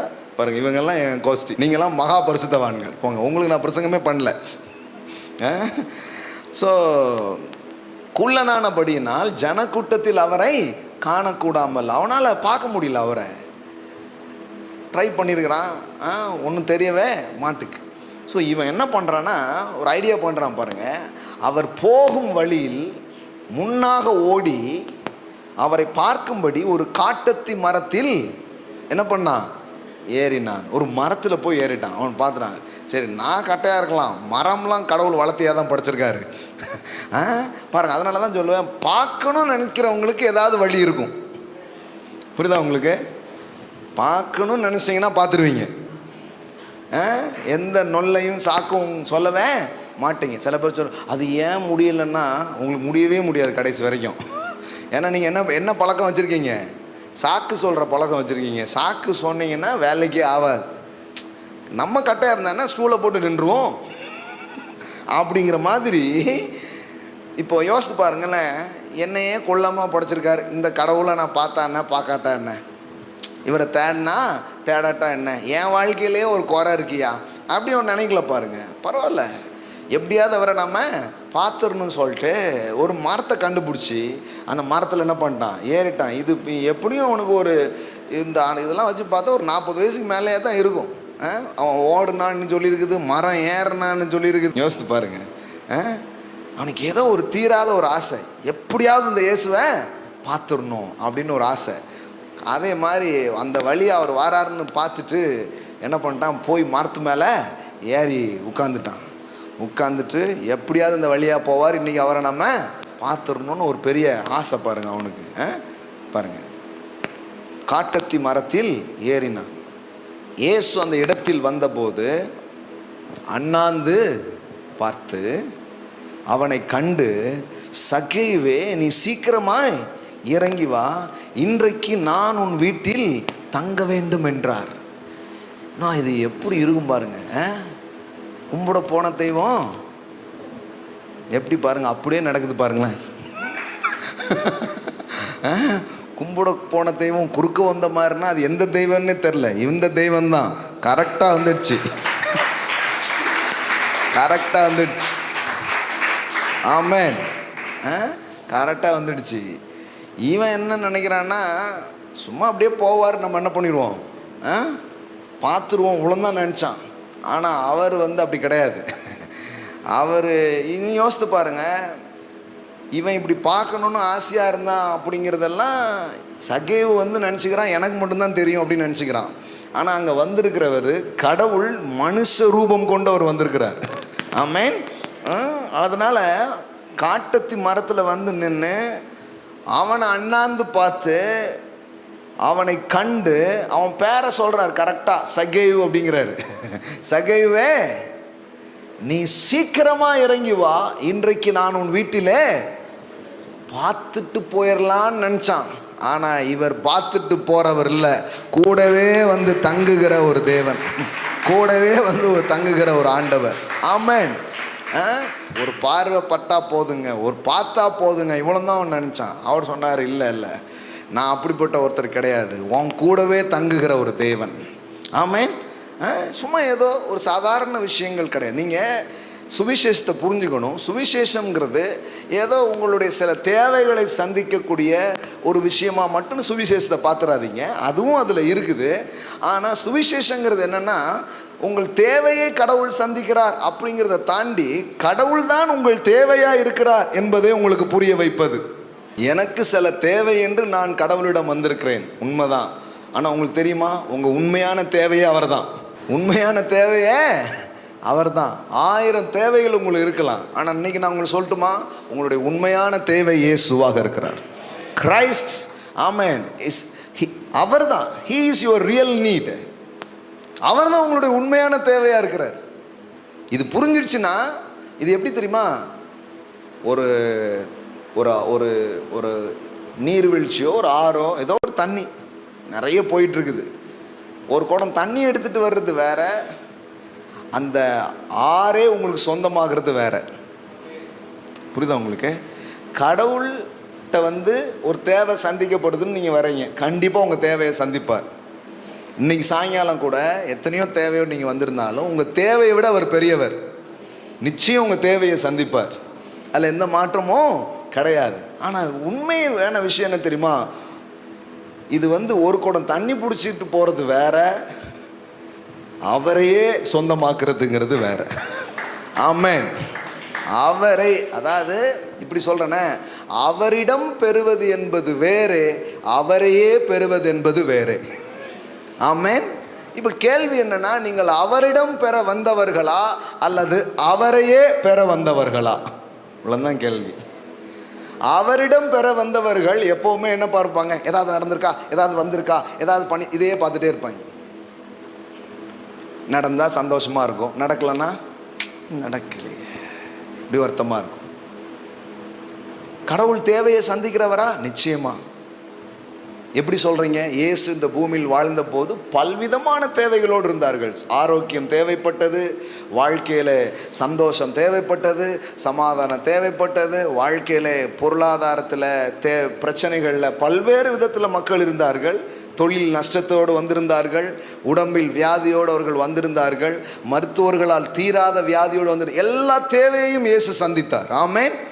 ஆனால் இந்த தேவையை சந்திக்கிறார் என்கிற எக்ஸ்பீரியன்ஸ் மட்டும் உங்களுக்கு வேணுமா, அவரே வேணுமாங்கிறது தான் வாழ்க்கையில் பெரிய ஒரு விஷயமா இருக்குது. அவரிடமிருந்து பெற விரும்புகிறீர்களா, அவரையே பெற விரும்புகிறீர்களா? இவ்வளோதான் மேட்ரு, இவ்வளோதான் விஷயம். அவரிடமிருந்து பெறுவது அவர் யாருக்கு வேணாலும் பண்ணுறார். இல்லை, அவர் ஒன்றும் டீல் பேசலை. நீ என்னை ஏற்றுக்கிட்டாதான் உனக்கு எல்லாமே செய்வேன் அப்படி சொல்லவே இல்லைங்க, சொல்லவே இல்லை. ஏன்னா அவர் அந்த மாதிரிலாம் டீல் பேசவே கிடையாது. யார்கிட்டையாவது இப்போ நிறைய பேர் சொல்லுவாங்க பார்த்தீங்கன்னா, நீங்கள் அப்படியே தொடர்ந்து ஞானஸ்தானம்லாம் எடுத்து அப்படியே வந்துட்டிங்கன்னா கர்த்தர் உங்களுக்கு ஒரு அற்புதத்தை செய்வார். அந்த மாதிரிலாம் இயேசு பேசவே இல்லை. அவர் அற்புதம் செஞ்சுட்டு போயிட்டே இருக்கார். நம்ம அற்புதம் செய்யாமலே அட்ரஸ் கலெக்ட் பண்ணிகிட்டு இருக்கோம். அவர் அற்புதம் செஞ்சுட்டு அவர் பாட்டுக்கு போயிட்டே இருக்கிறார். ஒருத்தன் சொல்கிறான், இயேசுவே உங்கள் பின்னாடியே நான் வந்துடுறேன் அப்படிங்கிறான். சொன்னார், என் பின்னாடி வர்றதெல்லாம் இருக்கட்டும், முதல்ல உன் வீட்டுக்கு போ அப்படிங்கார். ஏன்னா ரொம்ப வருஷம் கல்லறை தோட்டத்திலே வாழ்கிறான். இயேசு அவன் வாழ்க்கையில் வந்தபோது அந்த நிலைமை என்ன பண்ணப்படுகிறது, மாற்றப்படுகிறது. இப்போ அவன் சொல்கிறான், உங்கள் பின்னாடியே நான் வந்துடுறேன், உங்கள் ஊழியத்துக்கு நான் உதவியாக இருக்க முடியும்ட்டு. அவர் ஊழியெல்லாம் இருக்கட்டும் தம்பி, முதல்ல உன் வீட்டில் உன் மனைவி, உன் பொண்டாட்டி, உன் பிள்ளைலாம் எத்தனை வருஷம் உன்னை பார்க்காம இருந்துச்சுன்னு தெரில, நீ போய் முதல்ல நான் உனக்கு செஞ்ச நன்மையும் உன் வீட்டில் போய் சொல்லு, வீட்டுக்கு போ அப்படின்னு நினச்சி விட்டுச்சு. ஆனால் மதம் இந்த வேலையை பண்ணாது. எவனாவது கிடச்சானா அவனை பிடிச்சி மாட்டி வச்சுக்கிட்டாங்க. கர்த்தர் உன்னை ஊழியத்திற்கு தான் அழைத்திருக்கிறார் தம்பி, இங்கேயே சேவை செய்து விடு அப்படின்னு ஒரு சோத்தை போட்டு எத்தனையோ பேருடைய வாழ்க்கையை காலி பண்ணிட்டாங்க. 100 இல்லை, ஒன்லி சோறு, 100 வருவாயெல்லாம் கிடையாது. என்னதான் சாப்பாட்டை போட்டு பல பேர். அதனால தான் மதம் வாழ்கிறது மனிதர்களை கொண்டு. ஆனால் இவர் மனிதனை கொண்டு வாழுகிறவர் அல்ல, மனிதனை வாழ வைக்கிற ஒரு தேவனாக அவர் இருக்கிறார். ஆமென். ரொம்ப டிஃப்ரெண்ட் இருக்கு. ரிலீஜியனுக்கும் இயேசுவுக்கும் பெரிய வித்தியாசம் இருக்கு. மதம் இதை தான் பண்ணும், எதையாவது உங்ககிட்ட இருந்து எதெல்லாம் உறிஞ்சிக்க முடியுமோ உறிஞ்சிக்கும். இவர் உறிஞ்சிக்கிறதுக்காக வரல, இவர் கொடுக்கறதுக்காக வந்தார். ஆமென். ஆமாம். The law demands, the religions demands, but the grace supply. Christ supply. ஒன்றை கொடுப்பதற்காக வந்தார், எடுப்பதற்காக வரல. உங்கள் வாழ்க்கையில் இருக்க அந்த எம்டினஸை, உங்கள் வாழ்க்கையில் இருக்க அந்த காலியை நிரப்புறதுக்காக தான் அவர் இந்த பூமிக்கு வந்தார். அதனால தான் கரெக்டாக புரிஞ்சுக்கணும். பாருங்கள், நீங்கள் சாதாரணமான மனிதராக இருக்கலாம், படித்தவர்களாக யாராக இருக்கலாம், நீங்கள் சுவிசேஷத்தை மட்டும் கரெக்டாக விளங்கிட்டீங்கன்னா இந்த உலகத்தில் ஒருத்தரும் உங்களை குழப்ப முடியாது. நீங்கள் என்றைக்குமே வெற்றிகரமாக வாழ ஆரம்பிச்சிடுவீங்க. ஆமென். 1000 கருத்து உங்கள் முன்னாடி வந்தால் கூட உங்களுக்கு தெரிஞ்சிடும்.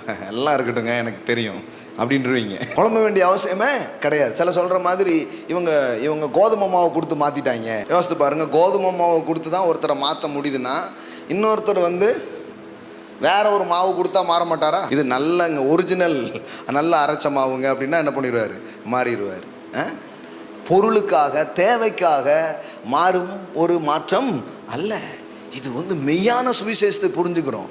இவரே ரட்சகர், இவரே ஆண்டவர்னு ஏற்படுற புரிதலால் வருகிற மாற்றமாக இது இருக்குது. அந்த மாதிரி ஒரு மாற்றம் வந்துச்சுன்னா அந்த மாற்றத்தை யாரும் ஜெயிக்கவே முடியாது. பாருங்க, கவனிங்க. இயேசு அந்த இடத்தில் வந்தபோது அண்ணாந்து பார்த்து அவனை கண்டு, சகைவே, நீ சீக்கிரமாய் இறங்கி வா, இன்றைக்கு நான் உன் வீட்டில் தங்க வேண்டும் என்றார். என்ன பெரிய விஷயம் பாருங்க. மனிதனை விட கடவுளுக்கு ரொம்ப ஆர்வம் இருக்குது. இவ்வளோ நாள் லேட் ஆகிடுச்சு, இனிமேல் லேட் ஆக வேண்டாம், சீக்கிரமாக வா. ஆமென். சீக்கிரமாய் வா. ஆமென். சீக்கிரமாக வா, இன்னைக்கு நான் உன் வீட்டில் தங்கணும். உங்க சொல்லட்டுமா, நீங்கள் கடவுளோடு இருக்கணும்னு நினைக்கிற ஆசையை விட உங்களோடு நான் இருக்கணும்னு கடவுளுக்கு இருக்கிற ஆசை தான் பல மடங்கு அதிகம் அப்படிங்கிறத புரிஞ்சுக்கணும். ஆமென். ஆமாம், ஆமாம். பைபிளில் நீங்கள் பார்த்தீங்கன்னா ஒரு தோட்டத்தில் மனுஷனை கடவுள் வைக்கிறார்.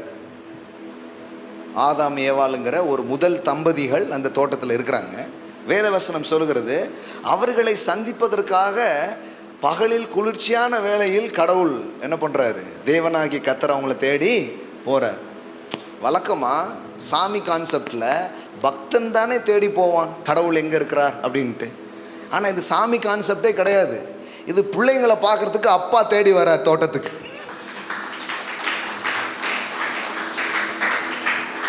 இது ரொம்ப வேறங்க, இது ரொம்ப டிஃப்ரெண்ட்டு. இது ஒன்று கிடையாது, எல்லாம் ஒன்று தான் கிடையாது. இது ஒன்று தான். எல்லாத்துக்கும் இதுக்கும் பெரிய வித்தியாசம் இருக்குது. இவர் தான் அவங்களை தேடி போகிறார். ஆதாமே எங்கே இருக்கிறாய் அப்படி தேடி போகிறார். என்னங்க, இவ்வளோ பெரிய கடவுள் ஒரு வார்த்தையினால் உலகத்தை படைக்க முடியுது அவரால். ஆனால் அவர் என்ன பண்ணுறாரு? மனுஷனை தேடி போகிறார், மனுஷனை தேடி வர்றார். அவனுடைய ஸ்நேகத்தை அவர் நாடுகிறார், அவனுடைய நட்பை அவர் என்ன பண்ணுகிறார்? நாடுகிறார். ரொம்ப ஆச்சரியமாக இருக்கு. என்னங்க, கடவுள் போய் என் நட்பை நாடுறாரா? உங்களுக்கு சொல்லட்டுமா, இன்னைக்கு மாலையில் உங்கள் ஃப்ரெண்ட்ஷிப்பை கடவுள் விரும்புகிறாருங்க, உங்கள் நட்பை அவர் நாடுறாருங்க. உங்களால் நம்ப முடியுதா? உங்களை யாருமே நாடாமல் இருக்கலாம். ஒரு காலத்தில் நாடினாங்க. இப்போ ஒருத்தர் நம்மளை சொல்கிறாங்க பாருங்கள், ஒரு நாதி நம்மளை தேடுறதே கிடையாது, ஒருத்தரும் நம்மளை கண்டுக்கிறதே கிடையாது. நான் சொல்கிறேன், யாரும் உங்களை தேடாமல் இருக்கலாம், ஆனால் உங்களை தேடி ஒருத்தர் வந்திருக்கிறார். உங்கள் கூட நட்பு கொள்ள அவர் விரும்புகிறார், உங்களோட உறவு கொள்ள அவர் விரும்புகிறார். ஆமென். எங்கேயோ இல்லைங்க, உங்கள் வீட்டுக்கு வர அவர் விரும்புகிறார். ஆமென். ஆமாம், உங்கள் உள்ளத்தில், உங்கள் இல்லத்தில் அவர் வர விரும்புகிறார். ஆமென். அதாவது இது கடவுளிடம் ஒன்றை பெரும் மார்க்கம் அல்ல, கடவுளையே பெரும் மார்க்கமாக இது இருக்கிறது. அவரையே பெறுவது, அவரையே பெற்றுக்கொள்வது, அவரிடம் இருந்து ஏதோ சில நன்மைகள், சில ஆசீர்வாதங்கள் அது இருக்கட்டு, அவரையே நான் கூட்டிகிட்டு போகிறேன். அவர்தான் என் செல்வம், அவர்தான் என் ஞானம், அவர்தான் என் தேவை, அவர்தான் என் வாழ்க்கையில் எல்லாமுமாக எனக்கு இருக்கிறார். ஆமாம், அவரையே நான் சொந்தமாக்க போகிறேன். ரூத் என்கிற ஒரு பெண்மணி ஒரு வயலில் வேலைக்கு போகிறார். அந்த ரூத் என்பது நமக்கும், போவாஸ் என்பது கிறிஸ்துவுக்கும் அடையாளமாக இருக்குது. இதெல்லாம் நீங்கள் படிச்சிருப்பீங்க. இந்த ஒவ்வொரு நாளும் போவாஸிடமிருந்து சில நன்மை ரூத்துக்கு கிடச்சிச்சா? கிடச்சிச்சு. தண்ணி கொடுத்தாரு, சாப்பாடு கொடுத்தாரு, பாதுகாப்பை கொடுத்தாரு, சிந்த விடுங்கன்னு வேற சொன்னார், இதெல்லாம் பண்ணார். ஆனால் இது போவாஸிடமிருந்து பெற்ற சில நன்மைகள். ஆனால் ஒரு நாள் போவாசையே பெற்றுட்டா.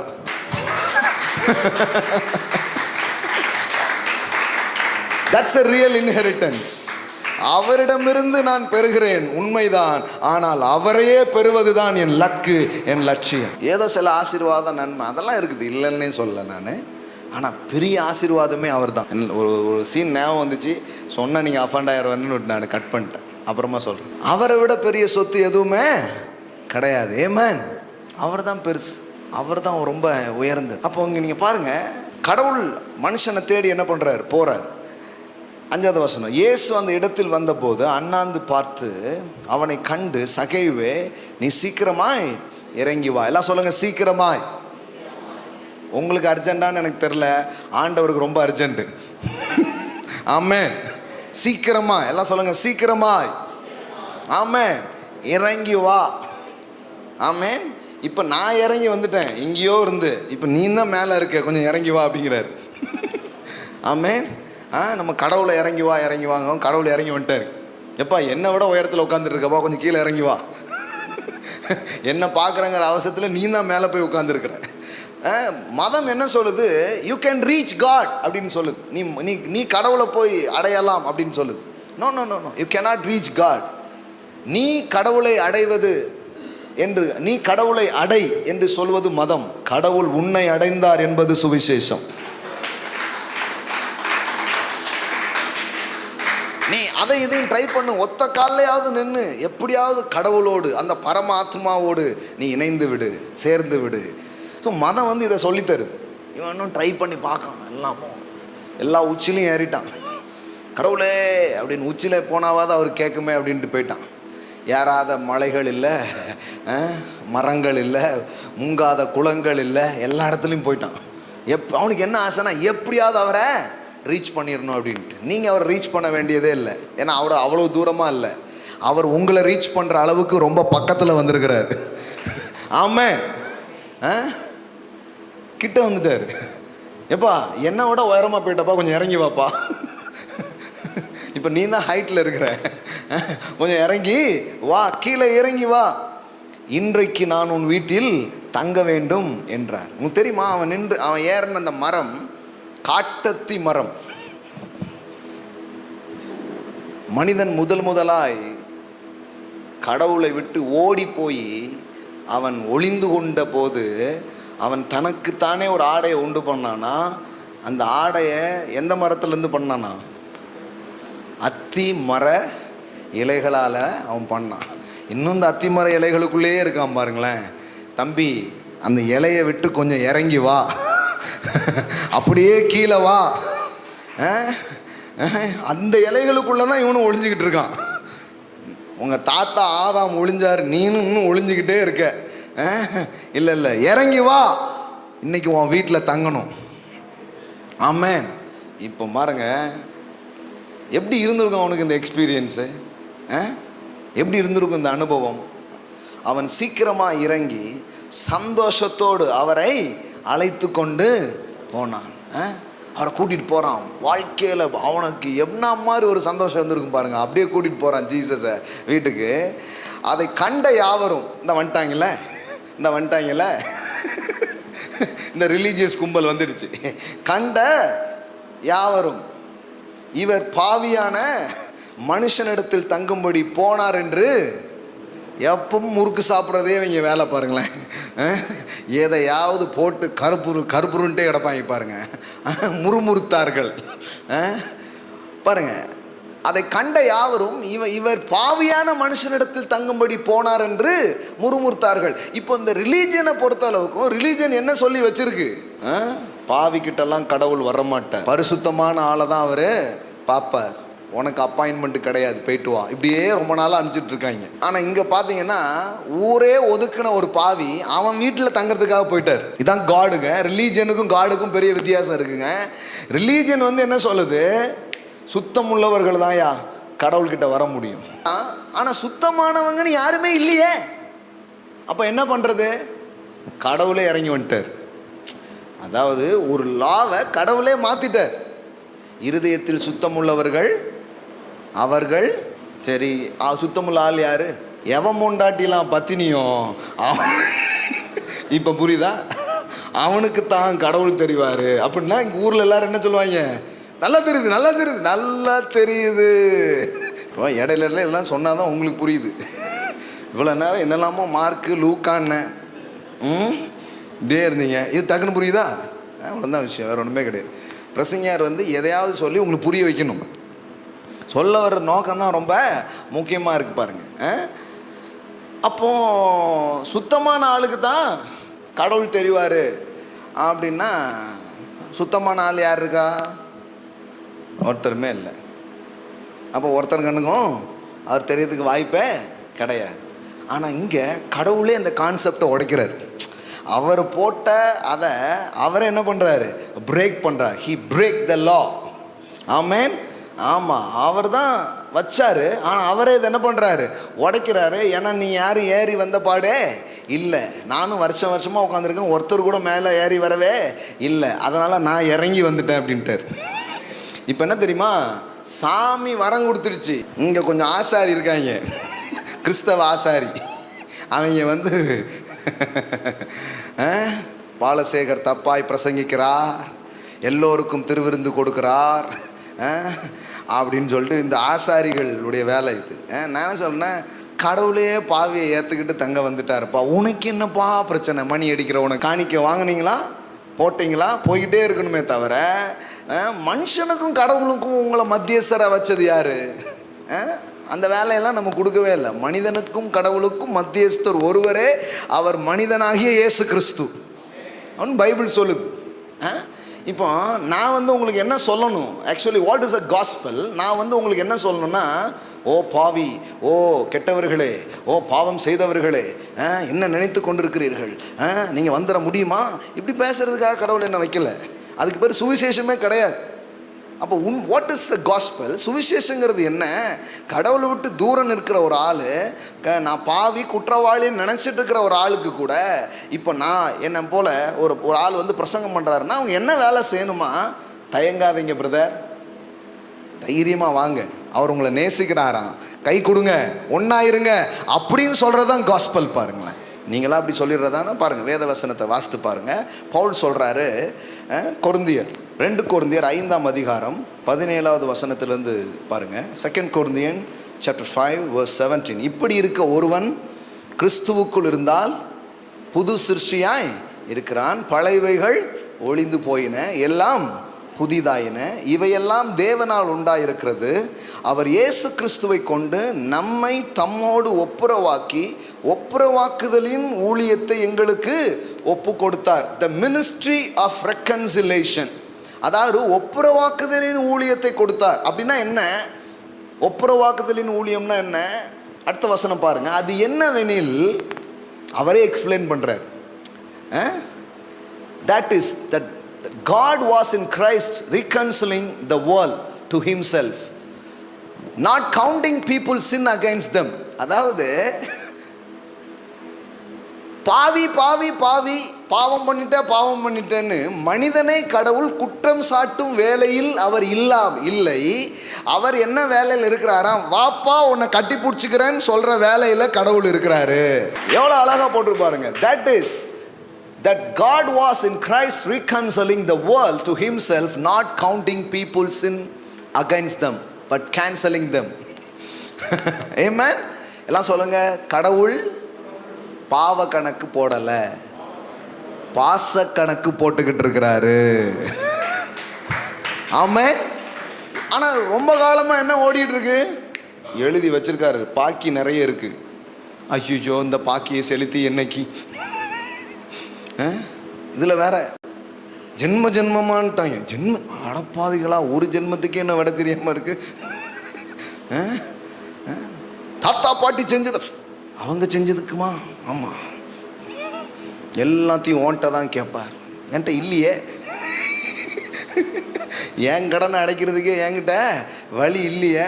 இல்லை தாத்தா பாட்டி அவன் செஞ்சதெல்லாம் என் கணக்கில் எழுதுனீங்கன்னா அவ்வளோந்தான், கடனை அடைக்கிறதுலையே வாழ்க்கை போயிடும்.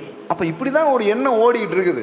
இப்போ இப்படி ஒரு நம்பிக்கை ஓடிட்டு இருக்கிற இடத்துல சுவிசேஷம் வந்து ஒன்று சொல்ல வைக்கிறாரு. என்ன என்ன சுவிசேஷம்? சுவிசேஷங்கிறது என்ன? அவர் சொல்றாரு, the doctrine which what is a doctrine? The doctrine of reconciliation. ஒப்புரவாக்குதலின் உபதேசம். என்ன உபதேசம்? அது என்னவெனில் தேவன் உலகத்தாருடைய பாவங்களை எண்ணாமல், எல்லாம் சொல்லுங்க, எண்ணாமல் கிறிஸ்துவுக்குள் அவர்களை தமக்கு ஒப்புரவாக்கி ஒப்புரவாக்குதலின் உபதேசத்தை எங்களிடத்தில் ஒப்பு கொடுத்தார். ஆமென். என்ன பண்றாரு பாருங்க. and he was committed to us the message of reconciliation, that is restoring to favor with God. மனிதன் மீட்படைந்து அவன் மறுபடியும் கடவுளோடு இணைவதை தான் கடவுள் என்ன பண்றாராம், விரும்புகிறாரே தவிர அவன் குற்றத்தை சொல்லி குறைய சொல்லி அவனை தண்டனைக்குள்ளாக்கும் வேலையில கடவுள் இல்லை. அதெல்லாம் விடு, வா, உன்னை அப்படியே கட்டி அணைச்சி உன்னை என் பிள்ளையா சேர்த்துக்கிறது தான் என் ஆசை அப்படிங்கிறார். ஆமென். எல்லாம் சொல்லுங்க, பாவ கணக்கெல்லாம் இல்லை. கொஞ்சம் பேர் வருவாங்க, பாவம் சாபம் அப்படிம்பாங்க. சார் அதெல்லாம் பாக்கியெல்லாம் தீத்தாச்சு, எல்லா பாக்கியையும் என்ன பண்ணிட்டாரு, எங்கள் அப்பா சிலுவையில் தீர்த்து முடிச்சிட்டாரு. ஆமென். No more sin, no more sin. Amen. No more condemnation. Amen. You are forgiven. Your sins are forgiven. You are forgiven. அப்போ இதுதான் காஸ்பல். தேவன் பாவ கணக்கு போட்டுட்டுல, கடவுள் இப்போ என்ன பண்றாரு, வா அப்படிங்கிறார். அப்போ இதுக்கு முன்னாடி கடவுளுக்கு மனுஷன் இடையில என்ன இருந்துச்சு, பாவம், பிரிவினைங்கிற சுவர். அதனால் அவனால் நெருங்கி போகவே முடியல. கடவுள் பார்த்தாரு, உன்னால் முடியல, நான் வந்துடுறேன்னு இதை போச்சு அப்படின்னு தள்ளி போட்டு அவர் வந்துட்டார். அதாங்க சிலுவை. நம்ம தள்ளி தள்ளி பார்த்தோம், எப்படியாவது தள்ளிட்டு கடவுளை நான் பாத்திர போகிறான்ட்டு அந்த பாவத்தோடு போராடிட்டே இருந்தோம், தள்ளவே முடியல. கடவுள் பார்த்தாரு, நீ தள்ளாதப்பா போ அப்படின்னு தள்ளிட்டு நம்மளை கட்டி பிடிச்சிட்டார். அதான் சுவிசேஷம். That is gospel. ஆமென். இது உண்மையான வலிமை உங்கள் வாழ்க்கையில் கொண்டு வரும். கடவுள் எந்த இடத்துல இருக்கிறார் உங்கள் வாழ்க்கையில்? உங்களுக்கு எதிரான இடத்துல இல்லை, உங்கள் கூட நின்று கோல் போடுற மாதிரி உங்கள் சைடில் நிற்கிறார். God is your side. ஆமென். அதனால தான் பவுல் சொல்ல, what is the gospel? If God is our side, who can against us? கடவுள் நம் பட்சத்தில் இருந்தால் நமக்கு விரோதமாய் நிற்பவன் யார்? இன்னைக்கு சாயங்காலம் என்னன்னாலும் சரி, ஒரு மாறாத நம்பிக்கையை நான் உங்களுக்கு சொல்கிறேன், கடவுள் உங்கள் பட்சத்தில் இருக்கிறார். He is on your side. ஆமென். அவர் ஒரு நாளும் உங்களுக்கு எதிராக இருந்தவர் கிடையாது, ஒரு நாளும் உங்களுக்கு எதிராக இருப்பவர் கிடையாது. உங்களிடத்தில் குறை இருப்பினும் குற்றங்கள் இருப்பினும் அவர் உங்கள் பக்கமே நிற்கிறார். He is on your side. உங்கள் பக்கமாக தான் நிற்கிறாரு. அவன் சரியில்லை. பிசாசு என்ன பண்ணுறான்னா, குற்றம் சாட்டுறானா எப்போவுமே. அவன் சரி கிடையாது. சரியில்லைன்னா ஏன் புள்ள நான் பார்த்துக்குவேன், உன் வேலையை நீ பாரு.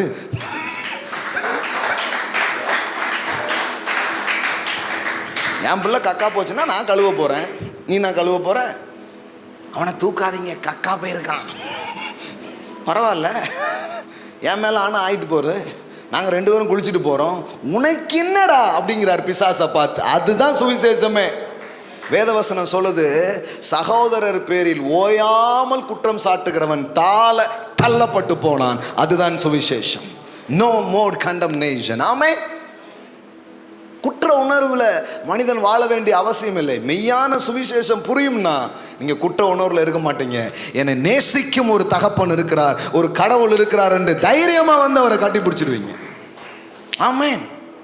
ஆமா, கடவுள் என் அருகில் இருக்கிறார், என் பட்சத்தில் இருக்கிறார், என் சார்பில் இருக்கிறார்ங்கிறது உங்களுக்கு தெரிய ஆரம்பிச்சிடும். எப்படி சொல்றாரு பாருங்க பவுல், தேவன் உலகத்தாருடைய பாவங்களை, இந்த வசனம் நான் இன்னைக்கு காலையில் கூட பிரசங்கம் பண்ணும்போது சொன்னேன், ஒரு வசனத்தை என்னால் நம்பவே முடியல. அதான் இன்னைக்கு காலையில் பிரசங்கம் பண்ணேன், ஜோஷுவா 1:8. அதே மாதிரி எனக்கு அடுத்தது ரொம்ப ஷாக்கிங் கொடுத்த ஒரு வசனம் பைபிளில், அது இந்த வசனம் தான். திருப்பி போய் படித்தேன். தேவன் உலகத்தாருடைய பாவங்களை எண்ணாமலா, திருப்பி போயிடுச்சு, எண்ணாமல் என்னங்க இப்படி போட்டிருக்கு? ஏன்னா நான் சின்ன வயசுலேருந்து கேட்டது என்னது, எழுதிட்டு இருக்காரு, நோட்டு போட்டு எழுதிட்டு இருக்காரு. ஐயோ, நம்ம பண்ணுறதுக்கு எக்ஸ்ட்ரா பேப்பர்லாம் கடவுள் வாங்க வேண்டியது இருக்குமே. ஒன்று விடாமல் எழுதி கொண்டிருக்கிறார். மகனே, நீ என்ன நினைத்து கொண்டிருக்கிறார்? நான் ஃபெயிலுன்னு நினச்சிட்டு இருக்கேன், வேற என்ன நினைக்க? இவ்வளோ பக்கமாக எழுதி கொண்டிருக்கிறார், இவ்வளோ நோட்டு. நாங்கள் வேறு இந்த நாடகங்கள்லாம் போடுவோம் பாருங்க. ஆமாம், அவன் செய்தது என்ன பெரிய இவ்வளோ நோட்டு திட்டு வருவாங்க. நீ நரகத்துக்கு போ, நீ சொர்க்கத்துக்கு போ, இப்படியே இந்த பாவ புண்ணிய கணக்கை தான் காட்டினாங்களே தவிர மெய்யான சுவிசேஷத்தை பற்றி சொல்லவே இல்லை. மெய்யான சுவிசேஷம் தெரியுமா? உங்கள் கணக்கெல்லாம் தீர்ந்துச்சு. யூ ஆர் ஃபர்கிவன், கோ. ஆமென். எல்லா பேமெண்ட்டையும் ஒருத்தர் பண்ணிட்டார். ஆமென். ஆமாம், தேவன் உலகத்தாருடைய பாவங்களை எண்ணாமல். இப்போ என்ன தெரியுமா? கடவுளே மன்னிச்சிட்டாரு. அதான் சொல்லிட்டேன், சாமி என்ன பண்ணுது? வரம் கொடுத்துருச்சு. யார் வரம் கொடுக்கல? நம்ம பாஸ்டர்மார்கள், நம்ம ஆசாரிகள் இடையில போந்து என்ன பண்ணுறாங்க? தவறு, தப்பு, தவறான உபதேசம். பவுல் சொல்லிட்டார், இதுதான் உபதேசம். எப்படி அதில் போட்டிருக்குதா? ஒப்புரவாக்குதலின் உபதேசத்தை எங்களிடத்தில் நாங்கள் தப்புனா பவுலும் தப்பு தான். நீங்கள் பவுலே தப்புங்கிறீங்களா? அப்போ எங்களையும் தப்பு சொல்லிக்கோங்க. அப்போஸ்தலனாகிய பவுலே தப்பு அப்படின்னீங்கன்னா அப்போ எங்களையும் சேர்த்துக்கோங்க அந்த லிஸ்ட்டில். அப்போஸ்தலனாகிய பவுல் சொல்கிறார், த மினிஸ்ட்ரி ஆஃப் ரெக்கன்சிலியேஷன், இதுதாங்க உபதேசம். இந்த உபதேசத்தை தான் எங்ககிட்ட கொடுத்தாரு, அதை தான் நாங்கள் என்ன பண்ணுறோம்? பிரசங்கம் பண்ணுறோம் அப்படிங்கிற. இந்த ரெக்கன்சிலேஷனுங்கிற வேர்டு வந்து ரொம்ப பவர்ஃபுல். இன்னும் அந்த க்ரீக்கு இதிலெல்லாம் போய் படித்தோன்னா அப்படியே வேறு மாதிரி ஆகிடும். அது உண்மையான அர்த்தம் என்ன தெரியுமா? கடவுள் உங்களை அப்படியே அரவணைச்சி உங்களுக்கு முத்தமிட அவர் விரும்புகிறார். அதான் அர்த்தம். ஒப்புரவாகுதல்லாம் அர்த்தம். அந்த இளையகுமாரன் கதையை அப்படியே கொண்டு வரார். ஓடி வந்து அப்பா அப்படியே அணைச்சி முத்தம் கொடுத்து மொத்தமும் கொடுத்தார். ஆமென். எல்லாம் சொல்லுங்க, முத்தமும் மொத்தமும். ஆமென். அதான் அது உங்களுக்கு சொந்தம். ஆமென். அவர் முத்தமும் அவர் மொத்தமும் உங்களுக்கு சொந்தம். இதுதான் வாழ்க்கை. என்ன அருமையான ஒரு காஸ்பல் பாருங்க. இந்த சுவிசேஷம் ஒரு மனிதனுக்கு வலிமையை தரும், ஆற்றலை தரும், பலனை தரும், நம்பிக்கையை அது கொண்டு வரும். இப்போ கவனிங்க, இப்போ சகேவு கதைக்கு போவோம், டக்குன்னு முடிச்சிடலாம். அவன் சீக்கிரமாக இறங்கி சந்தோஷத்தோடு அவரை அழைத்து கொண்டு போனான். அந்த மனுஷனுக்கு எப்படி இருக்குது? ரொம்ப சந்தோஷமாக இருக்குது, கடவுள் என் கூட வராரு அப்படின்னு ரொம்ப சந்தோஷமாக இருக்குது. ஆனால் மதம் என்ன பண்ணுது? அதை கண்ட யாவரும் இவர் பாவியான மனுஷனிடத்தில் தங்கும்படி போனார் என்று முறுமுறுத்தார்கள். இந்த முறுக்கு சாப்பிட்ற கோசி தெரிஞ்சிச்சா யாருன்ட்டு? இப்போ இது கடவுளே ஒரு மனிதனை ஏற்றுக்கொள்கிறாரு. ஆனால் இவங்க என்ன பண்ணுறாங்க? தவறு அப்படின்ட்டு. உனக்கு என்ன பிரச்சனைப்பா? அவரை என்ன பண்ணிட்டாரு? ஏற்றுக்கிட்டார். இப்போ கவனிங்க, சகேவு நின்று கர்த்தரை நோக்கி, ஆண்டவரே, என் ஆஸ்திகளின் பாதியை ஏழைகளுக்கு கொடுக்கிறேன். நான் ஒருவனிடத்தில் எதையாகிலும் அநியாயமாய் வாங்கினதுண்டானால் நாளத்தனையாய் திரும்ப செலுத்துகிறேன் என்றான். பாருங்க, இயேசு இவனுக்கு எதையும் டீச் பண்ணவே இல்லை. இவன் டேஸ்ட் பண்ணான். ஆமென். எல்லாம் சொல்லுங்க, டேஸ்ட் பண்ணவங்களுக்கு டீச்சிங் பெருசாக தேவைப்படாது. ஆமென். இவன் ருசித்து பார்த்ததுனால இவனுக்கு ஒன்றும் பெருசாக சொல்லவே இல்லை. அவனுக்குள்ள ஏதோ ஒரு பேரின்பம். அது வரைக்கும் அம்புடு காசையும் எடுத்து குமிச்சு வச்சுட்டு மேலே உட்காந்துட்டா இன்பம் வந்துடும் நினச்சேன். அவனுக்கு இப்போ ஒரு வருஷம் தருது. இல்லை, இப்போ தான் எனக்கு செல்வமே என்னை தேடி வந்த மாதிரி ஒரு திருப்தி இருக்குது. இப்போ இதெல்லாம் என்னத்துக்குங்க? நான் என் சொத்தில் பாதி என்ன பண்ணிடுறேன்? ஏழைக்கு கொடுத்துட்றேன். நான் கொஞ்சம் அநியாயமாக வாங்கியிருக்கிறேன், 4 மடங்காக கொடுத்துட்றேன். ஏன்னா நான் தான் 10 மடங்காக வச்சுருக்கேனே. சகேவு பெரிய ஆள் பாருங்க. இப்போ வாங்கினதை 4 மடங்கு கொடுக்கணுன்னா எத்தனை மடங்கு ஆக்கியிருப்பான்? ஆமாம், பல மடங்கு ஆக்கி வச்சுருக்கான். ஆனால் 4 மடங்கு என்ன பண்ணிடுறேன்? ரிட்டனு பண்ணிடுறேன் அப்படின்னு சொல்கிறான். இயேசு அவனை நோக்கி, இன்றைக்கு இந்த வீட்டுக்கு ரட்சிப்பு வந்தது, இவனும் ஆபிரகாமுக்கு குமாரனாய் இருக்கிறானே. இப்போ இந்த கொஞ்ச நேரத்துக்கு முன்னாடி இவன் பாவின்னு சொன்னாங்க பாருங்க. இவங்களுக்கு இப்போ எப்படி இருந்திருக்கும்? இவங்க என்ன சொல்கிறாங்கன்னா, நீ சுத்தமாக இருந்தால் தான் கடவுள் வருவாருங்கிறாங்க. ஆனால் கடவுள் சொல்கிறாரு, இல்லைப்பா, நான் வந்தால் தான் சுத்தமாகும். இவங்க என்ன சொல்கிறாங்கன்னா, நீ கரெக்டாக ஏறி, யோகியனாக ஏறி, சரியாக ஏறி, அப்போ தான் கடவுள் உங்ககிட்ட வருவார். நானே சரியாயிட்டேன்னா எனக்கு எதுக்கியா கடவுள்? இது எப்படி இருக்குதுன்னா, ஒருத்தன் குளிக்க போகிறான், எங்கே போகிற? குளிக்க போகிறேன். சுத்தமாக இருந்தால் தான் குளிக்கணும் அப்படின்னா எப்படி இருக்கும்? சார் சுத்தமாக இருந்தால் குளிச்சா தானே சார் சுத்தமாக முடியும். அதெல்லாம் முடியாது, சுத்தமாக இருந்தால் தான் உன்னை குளிக்க விடுவேன்னா எப்படி இருக்கும்? அது மாதிரி தான் இவங்க என்ன பண்ணிட்டாங்கன்னா, கரெக்டாக இருந்தால் தான் கடவுளை பார்க்க முடியும். கரெக்டாக இருந்தால் கடவுளை பார்க்க முடியுமா? அவரை பார்த்தா தான் கரெக்டாக முடியும்னு நினைக்கிறேன். இது எப்படி இருக்குன்னா, ஆரோக்கியமாக இருந்தால் தான் எங்கள் ஹாஸ்பிட்டலில் உங்களுக்கு அட்மிஷன் அப்படின்னு எப்படி இருக்கும்? எந்த நோய் நொடி இல்லாமல் இருந்தால் தான் டாக்டரை நீங்கள் பார்க்கலாம். அப்போனா அப்புறம் எதுக்கு நான் டாக்டரை பார்க்கணும்? இப்போ உங்களுக்கு புரியுதுங்களா? ரொம்ப காலமாக என்ன பேசி வச்சுருக்காங்கன்னா, யோக்கியெல்லாம் உள்ளவா அப்படின்ட்டாங்க, அயோக்கியெல்லாம் வெளியே போன்ட்டாங்க. இப்போ உள்ளே வந்தவங்கெல்லாம் யோக்கியன்னு கிடையாது, யோக்கியம் மாதிரி நடிச்சிட்டு இருக்கிற ஒரு கூட்டம். நல்லா நடிக்க தெரிஞ்சவங்கலாம் உள்ளே வந்துட்டாங்க, எதுக்குப்பா வம்புண்டவங்களாம் வெளியே போயிட்டாங்க. இது கடவுளா? இது இவங்க உருவாக்குனது. இவங்க என்ன சொல்லிட்டாங்கன்னா, இப்போ நான் கம்யூனியன் கொடுக்குறேன், இவங்க என்ன சொல்கிறாங்கன்னா கரெக்டாக செக் பண்ணிவிட்டு கொடுக்கணுங்க. எப்படி செக் பண்ணுறதுன்னு தெரியலையே. எல்லாம் க்ளீன் ஆகிட்டிங்களா, சுத்தமாயிட்டிங்களா, இப்போ வாங்க அப்படின்னா இப்படி பார்த்து நான் என்னைக்கு கம்யூனியன் கொடுக்குற நானே இன்னும் 1000 விஷயத்தில் வளர வேண்டியிருக்கு. இதை போய் நான் எங்கே சொல்ல? அந்த நதியே வற்றி போச்சுன்னா அது எங்கே போய் ஆறுதல் அடையுங்கிற மாதிரி நம்மளே நிறைய வளர வேண்டியது இருக்க, ஏகப்பட்ட விதத்தில் வளர வேண்டியது இருக்கு.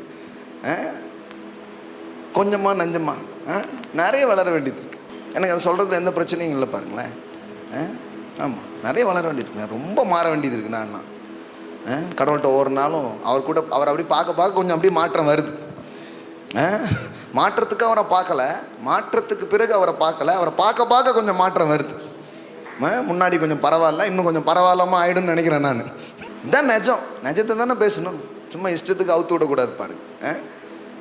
அப்போ பரிசுத்தமானதுக்கு அப்புறம் கடவுள் இல்லைங்க, கடவுள் வந்தால் பரிசுத்தம் வரும். ஆமென். நான் க்ளீன் ஆகிட்டு குளிக்க வேண்டியதில்லை, போய் குளித்தா உடம்பு சுத்தமாகும். ஆமென். அது மாதிரி இந்த பாவியும் இந்த ரட்சகரும் கையை பிடிக்க விடுங்க, 2 பேரும் கொஞ்சம் தூரம் நடக்கட்டும். கொஞ்சம் வீடு கூட போலங்க, கொஞ்சம் தூரம் நடக்கிறதுக்குள்ள அவன் சொல்லிட்டான், எனக்கு இந்த வாழ்க்கை வேண்டாம், நான் மாற விரும்புகிறேன் அப்படின்ட்டான். நான் மாற விரும்புகிறேன். ஆமென். இப்போ ஏசு அவனுக்கு நீ மாறுவா, ஒப்பு கொடு, சக்கைவ ஒப்பு கொடு, இப்படிலாம் ஒன்றும் பேசல பாருங்க. ஒப்பு கொடு பிரசங்கெல்லாம் பண்ணல. மனம் திரும்ப சகைவ, வீட்டுக்குள்ளே என்ன வச்சிருக்க அதெல்லாம் தூக்கி வெளியே வை, அப்புறம் தான் நான் வீட்டுக்குள்ளே வருவேன் அப்படிலாம் சொல்லவே இல்லை பாருங்களேன். இது எப்படி இருக்குன்னா, இருட்டை தள்ளுனீங்கன்னா வெளிச்சத்தை நான் கொண்டு வந்துடலான்னு சொன்னால் எப்படி இருக்கும்? சார் என்ன சொல்லிட்டு இருக்கீங்க? வெளிச்சம் வந்தால் இருட்டு போயிடும். ஆமென். அவர் வந்தால் மாற வேண்டியது மாறும், வர வேண்டிய நன்மைகள் வரும், எல்லாமே நடக்க ஆரம்பிக்கும். அவரை வர விடுங்க, அவரையும் இவனையும் கொஞ்சம் வாழ விடுங்க, அவர் மாற்றுவாருங்க, நீங்கள் மாற்ற வேண்டாம். அன்றைக்கி யாரோ ஒருத்தர் சொன்னாங்க, முன்னாடி இப்போ இல்லை கொஞ்ச நாளைக்கு முன்னாடி, என் பையனை நீங்கள் மாற்றிட்டீங்க அப்படின்னா. நான் சொன்னேன், என்னையே என்னால் மாற்ற முடியாது, நான் எப்படிங்க உங்கள் பையனை மாற்ற முடியும்? நான் கேட்டேன், அந்த மாற்றம் நல்ல விதமாக இருக்கா கெட்ட விதமாக இருக்கா? நல்லா தான் இருக்கான், ஆனாலும் ஆம்பளை பையன் அவன் இப்படி போயிட்டான்னா அப்போ நாங்கள் என்ன பண்ணேன் அப்படின்னாங்க. என்ன பண்ணணும்? இப்போ பாருங்கள், அந்த வீட்லேயே அந்த ஒரு பையன்தான் அந்த குடும்பத்தையே வாழ வச்சுக்கிட்டு இருக்கான். இப்போ அந்த ஃபேமிலியில் நிறைய பேர் வந்துட்டாங்க. அவர் ஒருத்தர் தான் முதல்ல வந்தார், அதுக்கப்புறம் அவங்க அக்கா, அதுக்கப்புறம் அவங்க தம்பி, அப்புறம் அவங்க எல்லா வந்து இப்போ அவங்க கேள்வி கேட்டங்களே உள்ளே வந்துட்டாங்க. அவ்வளோதான். யாரையும் மாற்றலை பாருங்க, யாரையும் இது பண்ணல. இது அப்படிலாம் மாற்றிட முடியாது. இது இயேசுவும் அந்த நபரும் ஒன்றா வாழ அந்த மாற்றம் என்ன பண்ணுது? தன்னால் வருது. அதனால் நான் இங்கே யாரையும் மாற்றிட முடியாது. ஆனால் நான் ஒன்று சொல்லுவேன், நீங்களும் அவரும் சந்திக்க முடியும்னு சொல்லுவேன். ஆமென். ஆமாம், உங்களுக்காக அவர் வெயிட் பண்ணிட்டு இருக்கிறாருன்னு சொல்லுவேன். நீங்கள் அவர்கிட்ட நெருங்கி வர முடியும்னு உங்களுக்கு சொல்லுவேன். ஆனால் ஒரு டைமில் நீங்களும் அவரும் மீட் பண்ணுவீங்க பாருங்கள், அந்த என்கவுண்டரில் எல்லாமே சேஞ்ச் ஆக ஆரம்பிக்கும். உங்கள் வாழ்க்கை எல்லாமே மாறும், உங்கள் வாழ்க்கை. அப்போ நான் அதை தான் பண்ண முடியும் பாருங்கள். நான் இங்கே யாரையும் மாற்றவோ திருத்தவோ வரல பாருங்கள், என்னால் அது செய்யவே முடியாது. அப்போ என்ன பண்ண முடியும்? இந்த சுவிசேஷத்தை பிரசங்கம் பண்ண முடியும். இந்த சுவிசேஷம் என்ன பண்ணுது? கடவுள் என் மேலே கோபமா இல்லை, நான் கடவுள்கிட்ட வரலாங்கிற எண்ணத்தை அது எனக்கு தருது. இப்போ கடவுளும் மனிதனும் இணைய இணைய இணைய இவங்க 2 பேருக்கும் ஏற்படுகிற இந்த நட்புறவு, இந்த உறவு அந்த மனிதனை அற்புத விதமாக மாற்ற வைக்கிறது. அவன் அதாவது வெளிப்பிரகாரமாக மாற்றத்தை காமிக்கிற ஒரு ஆளாக இல்லை, உள்ளேருந்து மாற்றம் வெளியில் வர ஆரம்பிக்கும். ஆமென். அந்த மாதிரி சேஞ்ச் தான் சகையுடைய வாழ்க்கையில் நடந்தது. பாருங்கள், முடிக்க விரும்புகிறேன். எனக்கு பாருங்கள், இயேசு அவனை நோக்கி, இன்றைக்கு இந்த வீட்டுக்கு ரட்சிப்பு வந்தது, இவனும் ஆபிரகாமுக்கு குமாரனாய் இருக்கிறானே, இழந்து போனதை தேடவும் ரட்சிக்கவுமே மனுஷகுமாரன் வந்திருக்கிறா என்றார். நல்லா கவனிங்க, இது ஒரு மனிதனுடைய வரலாறே மாறுது, ஒரு மனுஷனுடைய சரித்திரமே மாறுது. அவர் சொல்றாரு, இன்றைக்கு இந்த வீட்டுக்கு அப்படின்னா என்ன, ஒரு ஆளுக்குள்ளே வந்துட்டாலே வீட்டுக்குள்ளே வந்த மாதிரி தான். ஆமென். நீங்கள் மட்டும் இன்றைக்கி வந்திருக்கலாம், ஆனால் நீங்கள் மட்டும் வந்திருக்கீங்கன்னா உங்களுக்கு மட்டும் ரட்சிப்பு இல்லை, உங்கள் வீட்டுக்கே ரட்சிப்பு. ஆமென். உங்கள் வீட்டுக்கே ரட்சிப்பு. தூரம் என்ன பண்ணுது? அப்போது ரட்சிப்புங்கிறது சாதாரணமானது இல்லை, அது உங்களுக்குள்ளே நடக்கிறது. நாளைக்கு உங்கள் குடும்பத்தையே அது தொடும். ஆமென். உங்கள் வீட்டை அது சந்திக்கும். ஆமென். ஒரு சின்ன சென்ட் அடித்தாலே வாசனை தெரியுது பாருங்களேன். ஒரு இவ்வளோ பெரிய ஒரு தேவனோடு நீங்கள் ஒரு வீட்டுக்குள்ளே போகிறீங்க, ஒன்றுமே தெரியாமலே இருக்கும், ஏதோ ஒன்று அங்கே வெளியில் வரும், வராமல் இருக்கவே இருக்காது. ஆமென். ஆமாம், அந்த வாசனை அடிக்கும். நாளைக்கு வீட்டுக்கு இருக்கிறது, அப்புறம் உங்கள் வீட்டை வச்சு நாட்டுக்கே ரட்சிப்பை கொண்டு வருவார். ஆமென். அவ்வளோ தூரம் அது பறந்து விரிகிற ஒரு காரியமாய் அது இருக்கிறதுங்கிறது தான் விஷயம். பாருங்கள், என்ன பேசிகிட்டு இருக்கிறோம், மதம் என்ன செய்து கொண்டிருக்கிறது, மெய்யான சுவிசேஷமும் தேவனும் என்ன செய்கிறார் அப்படிங்கிறதான் இன்றைக்கி மாலையில் பார்த்துருக்குறோம். எத்தனை பேர் சந்தோஷமாக இருக்கிறீங்க? What a wonderful and powerful gospel. மாக்கா லாப்ரோ ஷட்டா லாப்ரா. வாழ்க்கையை மாற்றுகிற ஒரு சுவிசேஷம், மெய்யான கடவுளை கண்டடைகிற ஒரு சுவிசேஷம், கலங்கம் இல்லாத ஞானப்பால், அதான் சுவிசேஷம். யோசித்து பாருங்க, தன் வாழ்க்கையின் கோலே பணம் தான் அப்படின்னு நினச்சிட்டு இருந்த ஒரு ஆளுக்கு எவ்வளோ பெரிய ஒரு மாற்றம் பாருங்க. அந்த பணத்தையே அவன் எடுத்து கொடுக்குற அளவுக்கு ஒரு மாற்றம் நடக்குது. அதெல்லாம் சொல்கிறேன், சால்வேஷனுடைய ஒரு ஃப்ரூட்ஸ் என்ன தெரியுமா? ரட்சிப்பு உள்ள வருதுனாலே பணத்தின் ஆதிக்கம் உங்கள் மேலே இருக்காது, உங்கள் ஆதிக்கம் பணத்தின் மேலே இருக்க ஆரம்பிக்கும். It's a fruits. கிவிங். ஒருத்தர் கொடுக்க ஆரம்பிக்கிறாருன்னா சும்மா கொடுக்கல, அவ்வளோ நாள் பைசா அதான் பெருசாக இருந்தது. இப்போ பைசா முக்கியம் இல்லைங்கிறது இல்லை, இப்போ கடவுள் பெருசாகிட்டார்.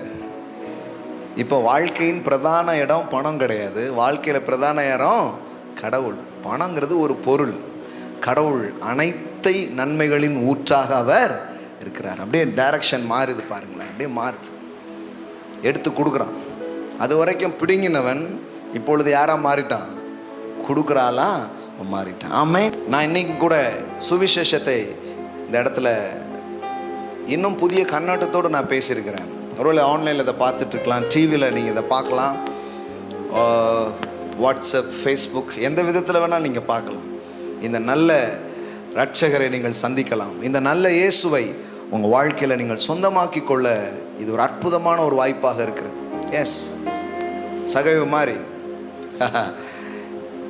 உங்கள் உள்ளம் ஆயத்தமாக இருக்கும்னா இன்னைக்கு சொல்கிறார், நான் இன்றைக்கு உன் வீட்டிலே தங்க நான் விரும்புகிறேன்.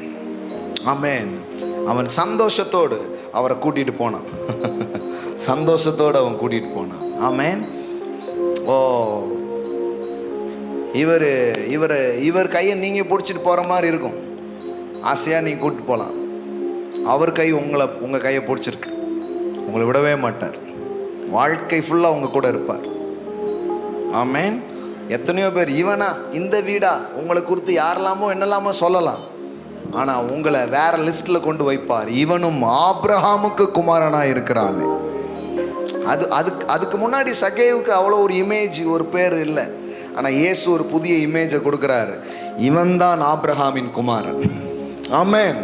அவனுடைய அந்தஸ்தை மாத்துறார், அவனுடைய பேரை அவர் மாத்துறார். நான் சொல்கிறேன், அதுக்கு தான் உங்களை வாழ்க்கையில் அவர் வந்திருக்கிறார். ஆமென். ஓ, உங்கள் உள்ளங்களை அவருக்கு, ஒருவேளை நீங்கள் இது வரைக்கும் அப்படி திறக்கலைன்னா இன்றைக்கி திறங்க.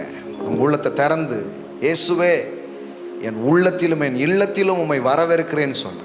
உம்மை தவிர ஒரு ரட்சகர் இல்லை, உம்மை தவிர ஒரு தேவன் இல்லை, உம்மை போல வேற ஒருவரும் இல்லை. உங்கள் வாழ்க்கையை அவருக்கு அர்ப்பணித்து பாருங்கள். அவருக்கு உங்கள் வாழ்க்கையை கொடுத்து பாருங்கள். ஆமேன், ஆமேன். உங்கள் வாழ்க்கையில் பெரிய மாற்றங்கள் வருகிறது நீங்கள் பார்க்க ஆரம்பிப்பீர்கள். எங்கள் உள்ளங்களை, மனங்களை இப்பேற்பட்ட சுவிசேஷத்திற்கென்று நாங்கள் திறக்கிறோம். இன்னும் மேலான புரிந்து கொள்ளுதலுக்கு எங்கள் உள்ளங்களை நாங்கள் திறக்கிறோம். இந்த மாலையில் இந்த இடத்துல வந்திருக்கிற பிள்ளைகளுக்காகவும், இதை ஆசையாய் பார்த்து கொண்டிருக்கிற பிள்ளைகளுக்காகவும் நான் ஜெபிக்கிறேன். Thank you Lord Jesus. மதம் அவர்கள் வாழ்க்கையில் செய்த கொடுமையெல்லாம் போதும், இயேசுவோடு வாழட்டும். மதங்களை விட்டு மெய்யான தேவனோடு ஒரு வாழ்க்கை அவர்களுக்கு துவங்கட்டும். ஆமேன். உம் கரம் பிடித்து உம்மோடு வாழும் ஒரு வாழ்க்கை பயணம் அவர்களுக்கு துவங்கட்டும். உம்மை அறிகிற அறிவிலே அவர்கள் விருத்தி அடையற்றும். உம்மை அனுபவிப்பதிலும் ருசிப்பதிலும் இன்னும் உச்சங்களை நோக்கி அவர்கள் செல்லட்டும் என்று சொல்லி நான் ஜெபிக்கிறேன். நீர் அதை செய்கிறீர், உமக்கு நன்றி. இந்த நாளிலும் இந்த வார்த்தையை நீர் அனுப்பியிருக்கிறீர். இந்த வார்த்தையின் மூலமாய் இந்த ஒப்புரவாக்குதலின் சுவிசேஷத்திற்கு தங்கள் உள்ளங்களை திறந்திருக்கிற ஒவ்வொரு உள்ளங்களுக்குள்ளும் உம்முடைய அன்பு பிரவேசிப்பதற்காக நன்றி. உம்முடைய கிருபை, உம்முடைய இரக்கங்கள் உள்ளே பாய்ந்தோடுகிறதற்காக நன்றி. வாழ்க்கையை அது மாற்றுவதற்காக நன்றி. இயேசுவின் உயர்ந்த நாமத்தினால் பிதாவே. ஆமென், ஆமென், ஆமென். வாவ், பிரைஸ் காட், ஆமென், ஹல்லேலூயா, பிரைஸ் காட், பிரைஸ் காட். இப்பொழுது நாம் கர்த்தருக்கு கொடுக்க போகிறோம். கொடுப்பது என்பது கடவுளின் அன்பை பெறுவதற்கான செயல் அல்ல, பெற்ற அந்த அன்பை பெற்றிருக்கிறோம். ஆகையால் நன்றி உணர்வோடு நாம் கொடுக்க போகிறோம். ஆமென். ஸோ கொடுப்பதுங்கிறது ஒரு நன்றி உணர்வின் வெளிப்பாடு. கடவுள் என்னை ஆசீர்வதித்திருக்கிறார், நான் கடவுளுக்கு நன்றி செலுத்த விரும்புகிறேன். அதன் அடிப்படையில் தான் நாம் கொடுக்க போகிறோம். ஆமென். ஒரு வரிகளை பாடும் பொழுது நாம் கர்த்தருக்கென்று நாம் கொடுக்க போகிறோம். ஆமென்.